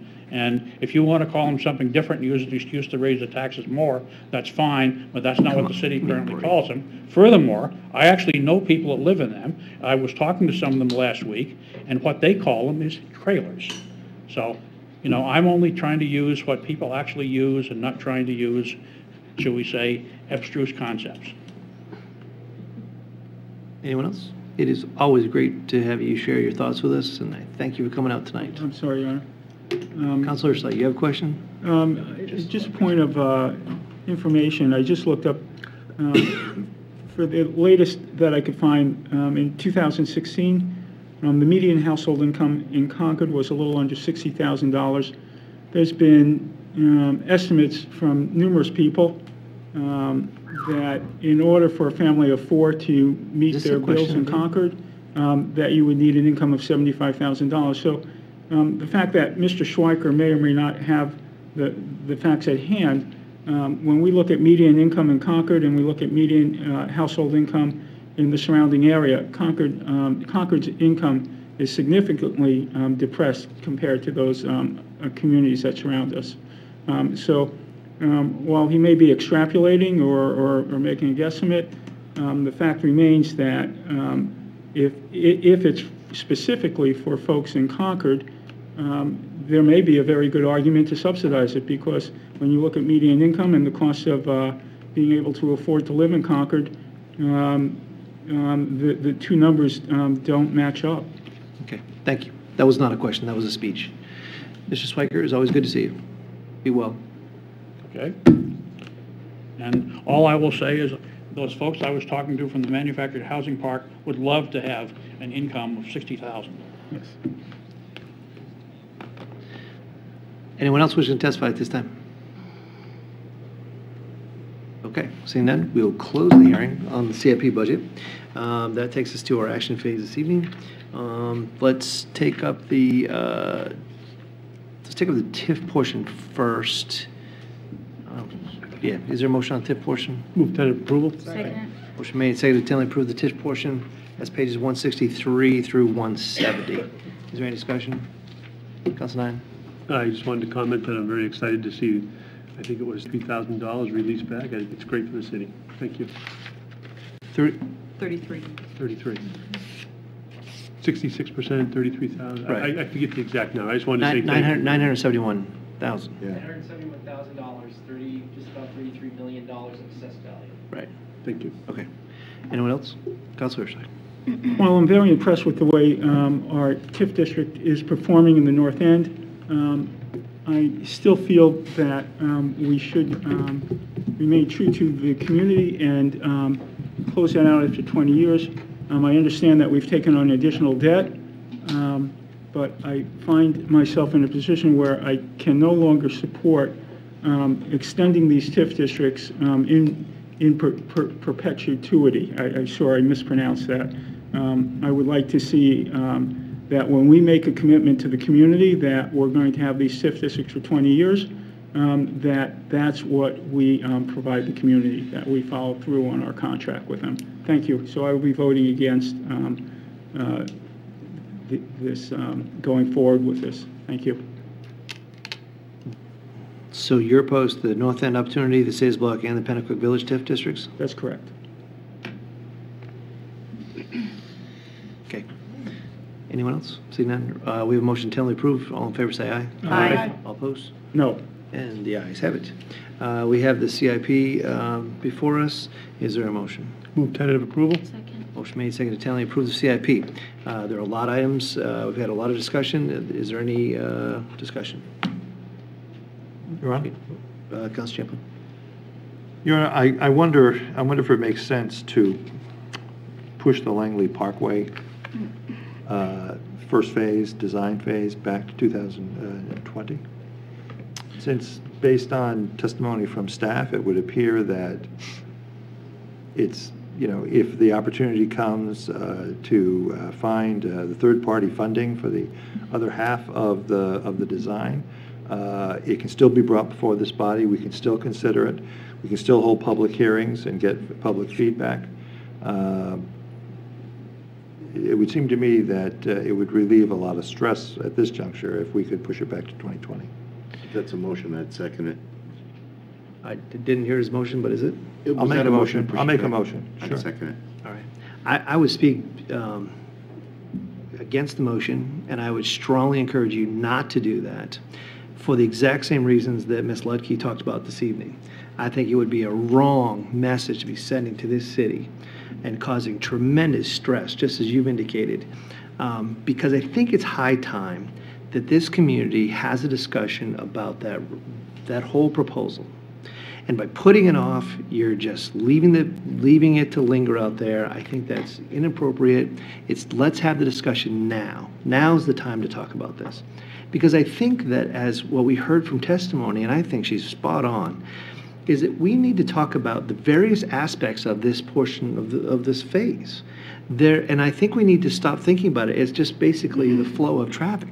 We need to think about it as what is available for economic development opportunity here. I mean, really think about it in a different lens. How do we move in our city? How do we approach different intersections? We've got an intersection down there with, used to be Santander Bank, and I think it was a gas station, and you got the fire headquarters across the street. That whole intersection desperately needs to be looked at, and how we're going to deal with that, just the flow of traffic there. But I think it's, it's far more than just any one thing. It is, where do we want growth to occur? Where do we need growth to occur? I mean, we've heard tonight with numerous folks who've come before us. I think we've had 6 different items they've talked about, people have talked about tonight, none of which are in the current CIP. They're all in the out years that basically would move up. So, there's no shortage of demand, but there is the need to expand the tax base. And I think this particular project, we need to have a public discussion, a serious public discussion about how we want to do that. And so I prefer not to wait.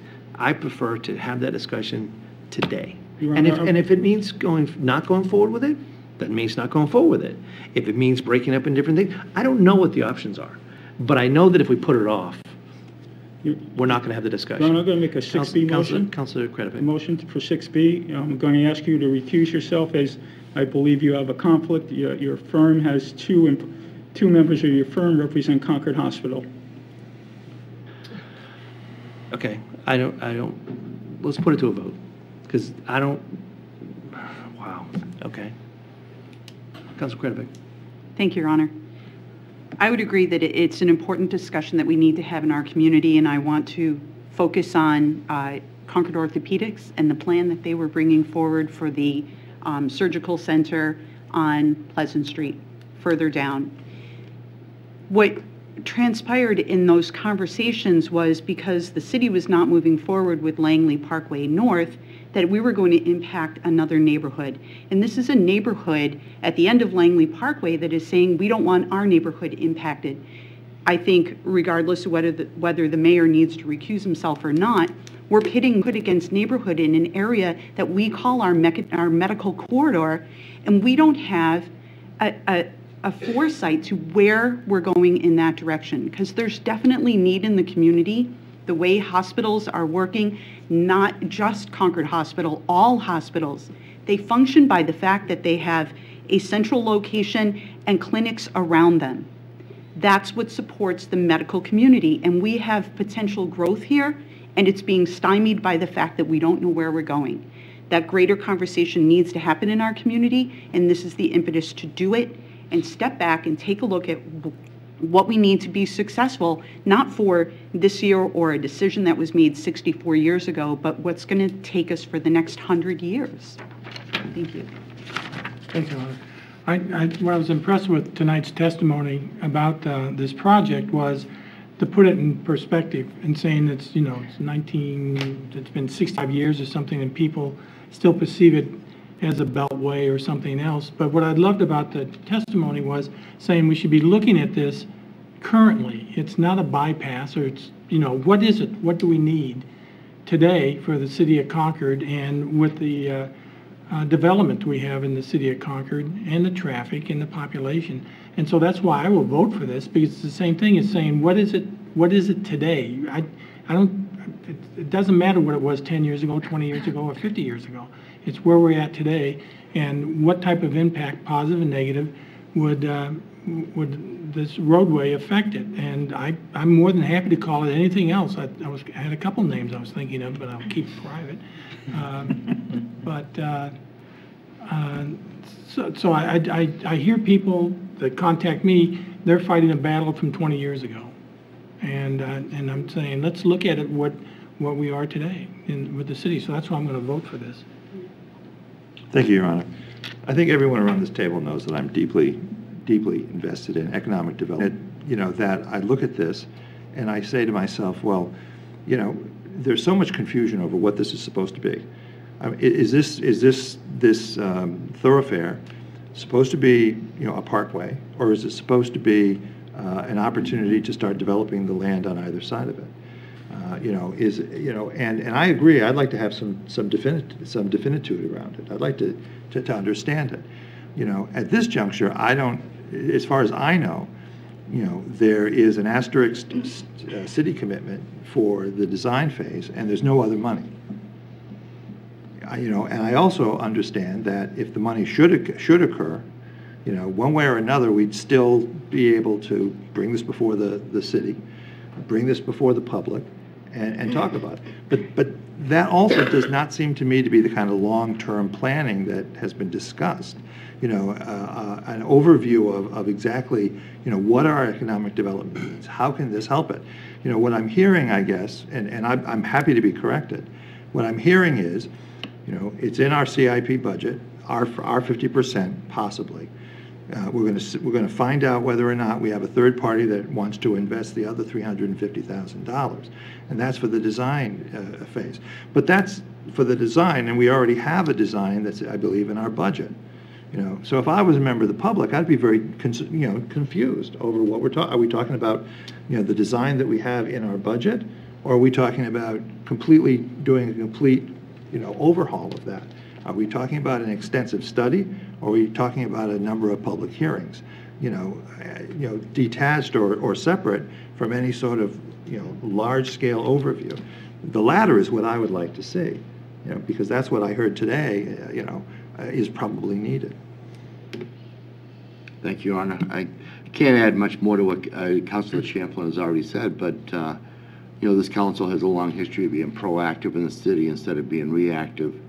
And I think by putting this off for 1 year and then having the public hearing, Councilor Champlin said a lot of people in the community don't know what the design is going to be, what we're going to do, and at times I'm not really sure what we're doing and what the impact will be. So I'd like to see it put off for the year, but I'd like to see us still have a council meeting to address the concerns of everyone, the hospital, residents, and commuters. Thank you. Thank you. I agree with Councilor Shurtleff that we should wait a year. And we don't know what it's for anymore. It used to be that it was going to be another road to the hospital, okay, without any development on either side. Now there's some development. I think we need to understand for ourselves what we think is in the best interest of the city, have our various departments that would be involved in that review it, and then have public hearings. But I'd like us to have more information first before we just go out to a public hearing. Your Honor, I think I'm a little bit confused here because I think we're all kind of saying the same general thing, which is we want community input on this particular topic.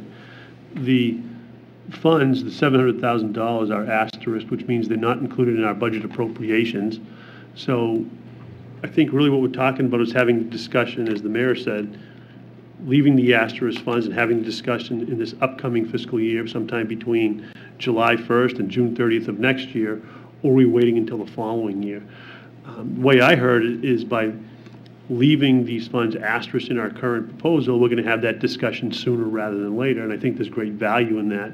Whether or not we have a particular budget or a particular design in place, really what we're doing is asking for that conversation. So I guess in short, I'm looking for clarification as to what the collective group is really asking for. Is it to have the discussion within the next 12 months or sometime 12 to 24 months from now? Thank you. I would rather keep Langley where it is now, representing the Heights. I have constituents that have real concerns on how they get to the hospital, the timeliness of getting to the hospital, and as has been mentioned, it's not just the hospital, but it's all the other medical facilities and clinics around it. And I think if now we have the conversation and we have to explore, how do people on the other side of the river, as we get more congested, get to the hospital in a timely manner. And we can't keep having all this traffic go in front of Concord High, where we've had some, well, I've had a neighbor who was a teacher there and got hit in the crosswalk as she was crossing the street from the teacher's parking lot to go to work. I mean, it's a dangerous area, and as we get more congested, I think we really have to look at it. But for the constituents on the Heights, they do have concerns about how much time it takes them to get to the hospital. Mayor Pro Tem. Thank you, Your Honor. I have to agree with the councilors beside me. I have the same concerns, obviously representing Ward 10, and Havenwood and Heritage Heights have the same concerns. Once you get off of 393, it's like a bottleneck. You have to navigate through many, many neighborhoods. And Langley Parkway, especially as the community ages, is going to be even more important each year we go on. To me, pushing this out, I mean, especially when there's no real appropriation here, pushing this out means we're not dealing with it. I'd rather have it there, because if you push it out another year, it just gives us the excuse or the opportunity not to focus on it, like we haven't been focusing on it for all this time, really, because we keep on pushing it out. So at some point, let's leave it there and talk about it. It's not like it's appropriated. We have to have hearings to appropriate the money, so no harm, no foul. But let's send a message and say we're going to deal with this one way or the other and figure out what we need as a community. Councilor. Thank you, Your Honor. I'm in agreement with Councilor Bouchard as well. As Mayor Pro Tem just pointed out, I also have constituents in Pennacook that have raised concerns to me about hospital access. So, for example, there's a young couple who live in Pennacook who have an asthmatic child, and they need to get that child to the hospital at a moment's notice and as quickly as possible. And for those parents, that whatever you want to call it, 1 minute, 2 minutes, 5 minutes, can make all the difference in the world.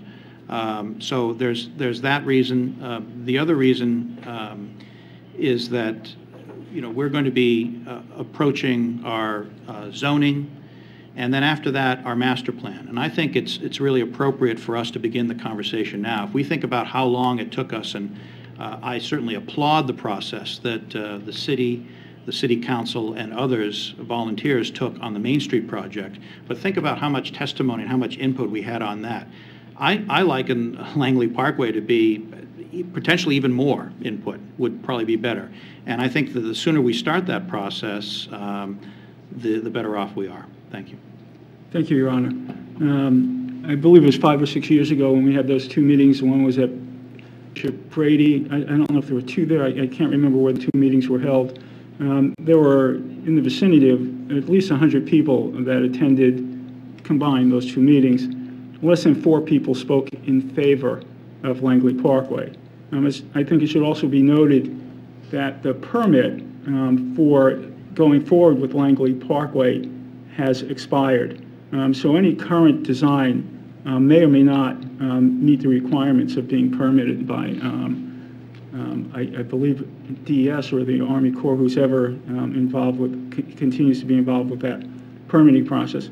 And then the biggest issue that I have with Langley Parkway is where it comes out at the bottom of Pennacook Street and creates a dogleg between the bottom of Pennacook Street and 393, an area that's already very congested.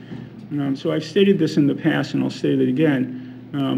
If there was a way to direct Langley Parkway in the area of McGuire Street and over towards exit 17, I would find it very difficult to not support a project of that nature. But the way the current project is laid out now, I agree with what most of Mrs.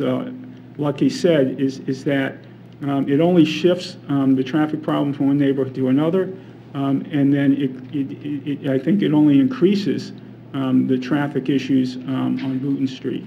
Thank you, Your Honor. Anyone else? Did I miss anybody? Okay, we have a motion pending before us.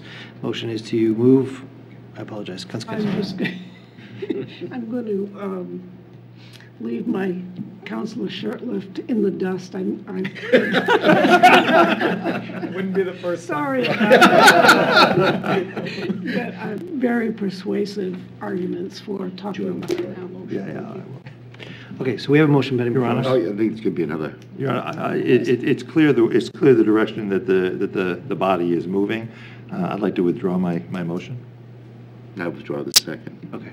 Oh, good, we can still be friends. I did want to, that's what made me prompt me to withdraw the second. It's just because of you two. It's only because of you two. Thank you. Okay. Not being in the dust. So we're back to the original motion on the tentative approval of the CIP. I'm not, go ahead, Councilor Mayor Pro Tem. Thank you, Your Honor. I'd like to make a motion to move item 59, Terrell Park, from 2021 to 2020. I'm afraid to second it. I'm afraid I jinx you. What page you on? What page you on?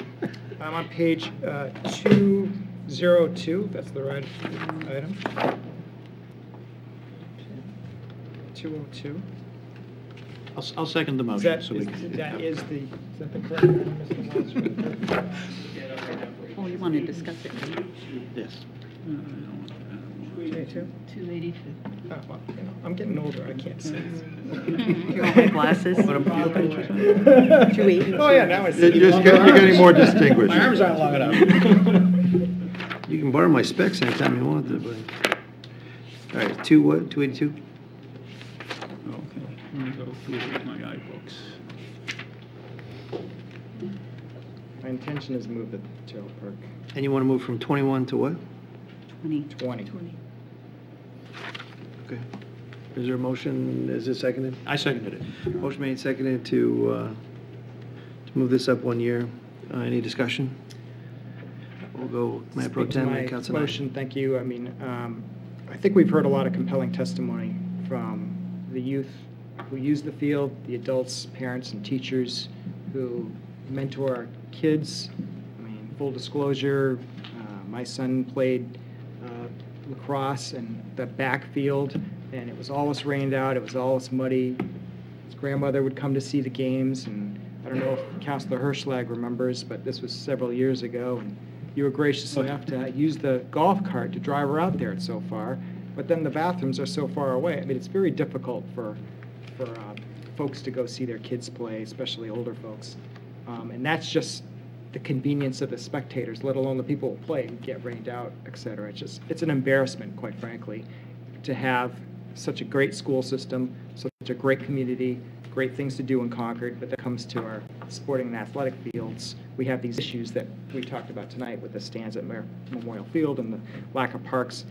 I would just, obviously moving it to this year's is not reasonable, but let's put it on for the next session just to show that we're serious about doing this. We've already done the plans. We've already looked at them.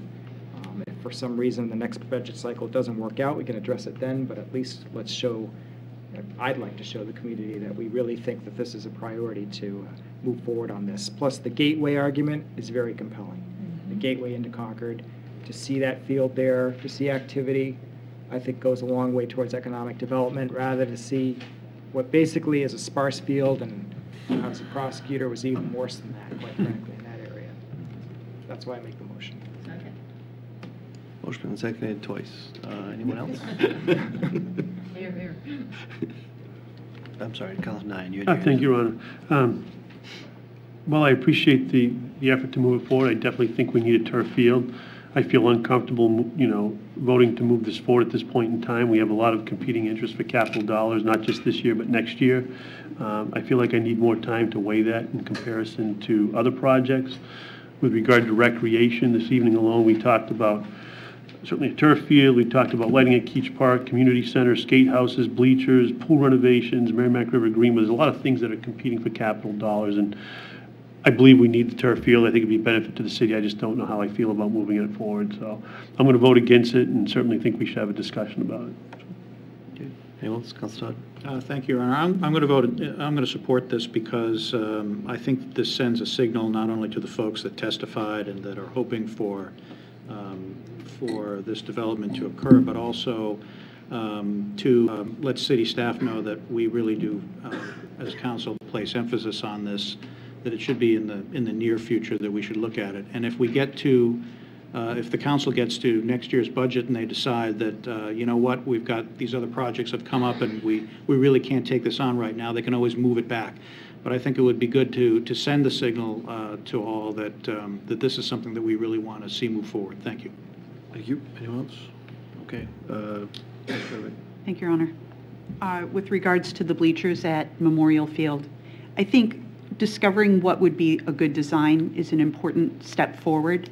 The year following the $1.16 million for replacement of the bleachers, I think the mayor has brought up multiple times a really good discussion that needs to happen with the school district, because there is such a high percentage of the school district use of those fields that perhaps in order to move Terrell Park forward, that we move the bleachers back and swap those two programs so that we can have a real vigorous discussion with the school board, which they have a number of new members, and I think that there might be a better opportunity for collaboration on that effort than we've ever seen previously.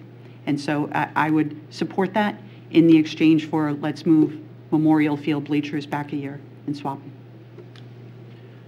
Okay, everybody clear what the motion is? Ready for the question? All in favor say aye. Aye. Opposed? No. The ayes have it. Moves from 2021, from 21 to 20. Anything further? Councilor Todd, then Councilor Kirkwood. Okay, thank you, Your Honor. It's CIP 502 that we heard Lori Rossio testify about tonight. That's on page 241. And I would just like to make a motion to move, the current funding is set for 2020, but to move it to 2019 with an asterisk after the funding, which may not even really be necessary, but it's basically, these are funds that are not going to come from tax dollars. This is Economic Development Reserve funds and general impact fees for Districts 1 and 2. And the reason I would make the motion is that I think it was expressed here tonight that that will make it easier for the Rossios to continue to market the property, with the thought that the city is paying firm attention to looking at the potential for extending Whitney Road. Second the motion with great trepidation. Anyone else? Councilor Kirkwood. Thank you, Your Honor. Just recusing myself from the discussion on Whitney Road. Thank you. Anyone else? Mr. Manager.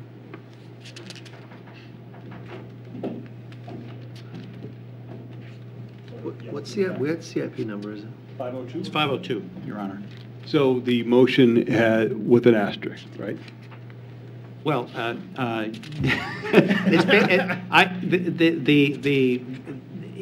maybe we don't need an asterisk. In other words, and I would look to Your Honor for clarification, but he's flipping through the pages, so I'm listening.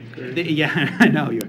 These aren't, as I mentioned, it's not coming from the general fund. So what I was envisioning would be, and I know you and I have had a discussion about this as well, that it would be something that the council could appropriate these funds to, which is basically just moving funds from one account to another at some future council meeting potentially.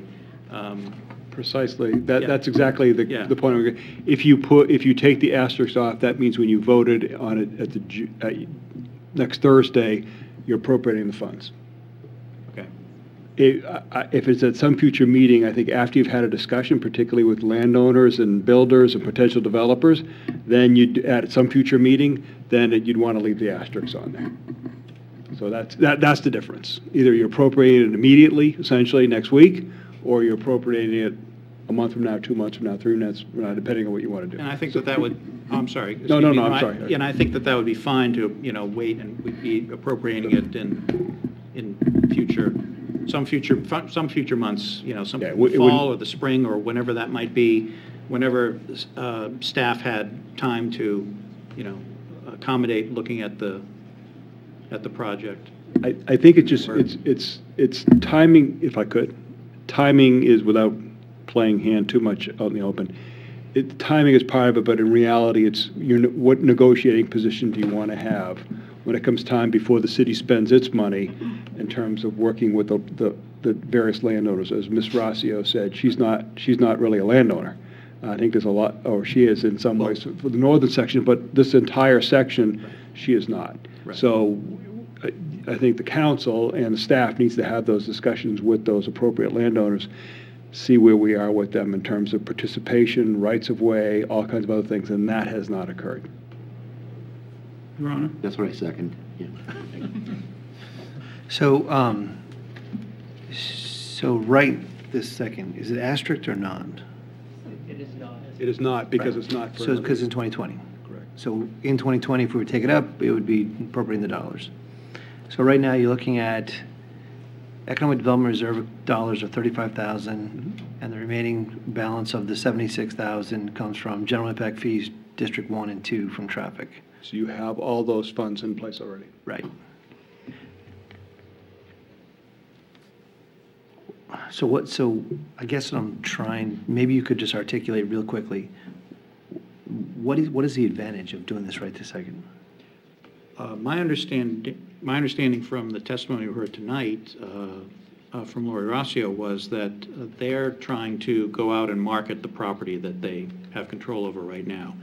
And that it is to their advantage, I think, to be able to show those who are potentially interested, yes, because I think they're getting questions probably about, I would imagine they'd be getting questions about, well, what's this down here? We heard it, we know there's a potential for a road, what's happening with that? And I think if they can say to those who are potentially interested, yes, in fact, the city has this road design on their, plans for 2019 budget, that might be helpful for them in terms of the marketing perspective, or it might make the property that they're trying to market more enticing. Do you want to? I think he's correct. Okay, Councilor Ursuline.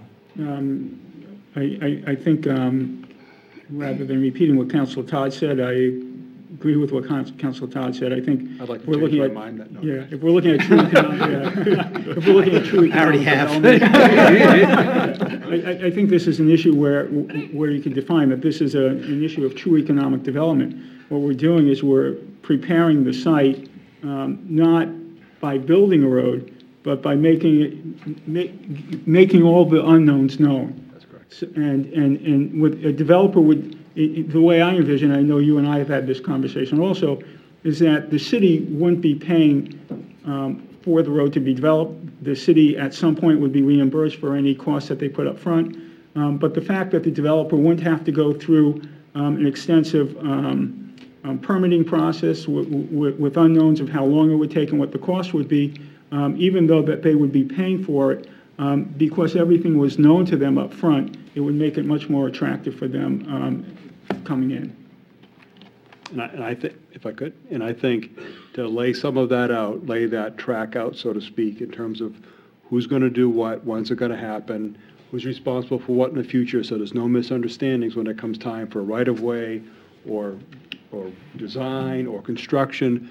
I prefer the council to be in that position than versus going out and spending $70,000 plus and then finding, well, it's not going to quite work out the way you wanted it to work out. So let's get all that in place as far as all that, because there's very limited property owners here. I think this is a limited conversation that we can have to make sure we're all on the same page. So I'm a little confused. I think I just heard Councilor Hirschlag say that the city's not building the road, but in the CIP in 2025, we're building a road. That's one thing you need to work out. Because I think it's a little bit of semantics in the sense that who's building it is one thing, who's paying for it is another thing, and how it gets paid. It says general obligation bonds. That means all the taxpayers are paying for this. That's all. That means the city's responsible for all that. I don't know if that's the way you really want it to happen when we work this whole thing out. You may pay for it through a tax income and financing district. You may pay for it through a betterment district. You may have developers pay pieces and portions of it as you go through. There's many different scenarios of how to do this. And I think it'd be valuable for us to look at all the different potential ways of doing this and figure out what's the best one for the taxpayer. Because in reality, if you look, one of the reasons for the money up front is to look and see what is the development potential of all that property. What can you reasonably expect to get out of that as far as dollars to help particularly the Petticoat area? And then in what time frame and how are you going to use those dollars to either keep the tax rate at a reasonable rate or potentially finance the construction of the road.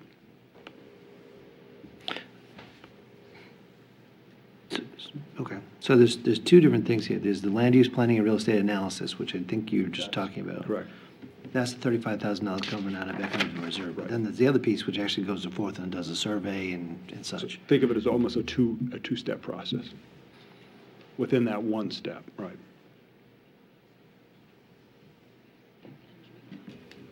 Councilor Schilling. Thank you again, Your Honor. So would it make sense if you felt more comfortable that a conversation would ensue with the landowners at this juncture? If you felt comfortable with the responses that you got, then we would go forward with this expenditure. If not, you could come back to the council and say, we still have some concerns that we're going to iron out, and we're going to, we're not quite ready to move forward with you know, acquiring the rights of way or laying out the road. But the idea that we move it forward, as Councilor Todd has suggested, I think sends a strong message that the city is looking to be aggressive in the development of this. At the same time, we want to be cautious and not. I can work either way, the way you do it. I think if you appropriate it as part of the budget, that's the public hearing that you've had. You're done with the public hearing. You don't need to come. We don't need to come back to you. What I was thinking was what you would really want was that we would, after we have those discussions, lay out a course of action that we think is reasonable. Then we'd come back to you and say, these are our thoughts. These are our options. What do you like? Are you on board with this? Let's go. Or we've looked at this. It doesn't make sense. End it now. So if you appropriate the money now, we'll go off and do that. We could, if you like, we could always come back and double check and do this. But I thought you might want that check in there on us to say, yeah, we're on board with the way you're going to go down the road with this. If you don't want that, which I can understand, that just let us go. So when did I ever second guess anything exactly. the administration has done? So either I can do it either way. Let's go. Thank you, Your Honor. Councilor Sherrill, you second this motion, right? Would you explain to me? Yes, I did, Councilor. Okay, no, I'm just curious because I kind of got in a fog here of what we're trying to accomplish with this motion. And so I just need a clarification, I think, about the motion and is it the right way to go or not? Well, I can speak to the motion. I think that a lot of folks have, councilors have mentioned tonight some pertinent points. One is that, we're not building a road right now, but I think that my view would be that it's probably in the city's interest to have the design for that road, so that if in fact there's development interest at some point, and we're not the landowners out there. There are landowners there that own the land that might be interested in making their own deals. I don't know, but at least that way we say where the road goes basically, and we can do that in such a way that it's sensitive to the master plan. And for other important reasons. So that's why I'm kind of supporting it. The other piece I think maybe you're asking about, Councilor Cohen, is that this is sort of an advertising piece for the developers who have the property now that they're trying to market. And so basically it adds something to the potential value or interest, let's say, on this property if those who are interested have the notion that, okay, well, if the city were or someone were to build a road here, then you've opened up this whole area of East Concord. Well, those are all potential customers. Oh, okay. So that's really the thinking on it. If we have it at 2020, that's why I wanted to move it up the year so that this could sort of be shown by the developers, the Rossios, to say, the city's really moving forward in this. They're interested in making something happen. So let me ask you this. Yep. Are you really interested in only the $35,000 about the planning and real estate analysis? Is that really what you're getting at? Or do you, because it sounds like if we don't know what our options are, then you don't need to go do the survey already. It seems to me the survey would come after you do the first step. Well, then, so do you need the whole thing to move out, or are you just really looking for the $35,000? I would thank you, Your Honor. I would defer to whatever city staff felt was the best approach to take. If they thought that the best approach was, in fact, to go out and question those folks that are property owners that would be able to relinquish the rights of way or give them, that would be fine. So we could do it. Again, that's why I sort of was talking about this concept of an asterisk and looking to Your Honor for some guidance on. So just I'm going to vote no. But I'd like to revisit it come next Thursday, 14th. Okay. I want a better understanding exactly what the implications are of doing it. I think there's some really positive things about making the move to go forth, but I just want to make sure we're not doing it unintended consequence, you know. Just want to get it right.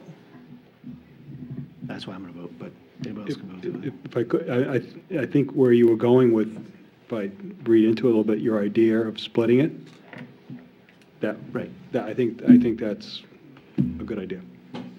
But I'd rather do that, put it together by the last night to just kind of make sure we're doing everything we want to do. That would be fine. Your Honor, would you prefer for me to temporarily withdraw my motion, or? We can have a vote, it doesn't matter. I just wanted you to know why I was going to do what I was going to do, that's all. Your Honor, just so I'm clear as well, it's Councilor Todd's motion to split this? No, just so I'm clear. It's the move item in 2020 to 2019. Right. And the items in 2020 include, well, 2 items, but over 3 funding sources. Yeah. Okay, I'm fine. And again, if I may, Your Honor, the reason was I defer to the expertise and the advice of city staff in terms of the best way to proceed forward with it. So I didn't want to single one piece out, but I certainly can agree with the mayor's approach on this. Thank you. Okay, so we have a motion, we have seconded. All in favor, say aye. Aye. All opposed? No. The ayes have it. Okay, whole thing moves up. All right. Tentatively. Tentatively. With or without the asterisk? He said without. Without. It's You won. I'm going to take lessons. Okay, so we have a motion. Any further amendments, changes you all want to make? Seeing none, ready for the question on the tentative approval of CIP overall? All in favor, say aye. Aye. I am not voting on the Langley Parkway, and I vote aye on the rest of the stuff. All those opposed? No. And Councilor Slegg votes no on the CIP. So that concludes tonight's CIP and tech instrument. Can I get a motion to go into non-public session to discuss the non-public compensation adjustment presentation? It should last about 3 minutes. Motion's been made and seconded. All in favor say aye. Aye. All opposed? Is that a unanimous vote? Yes. Yes, it is. So a roll call, the one is unanimous. Okay, thank you. Then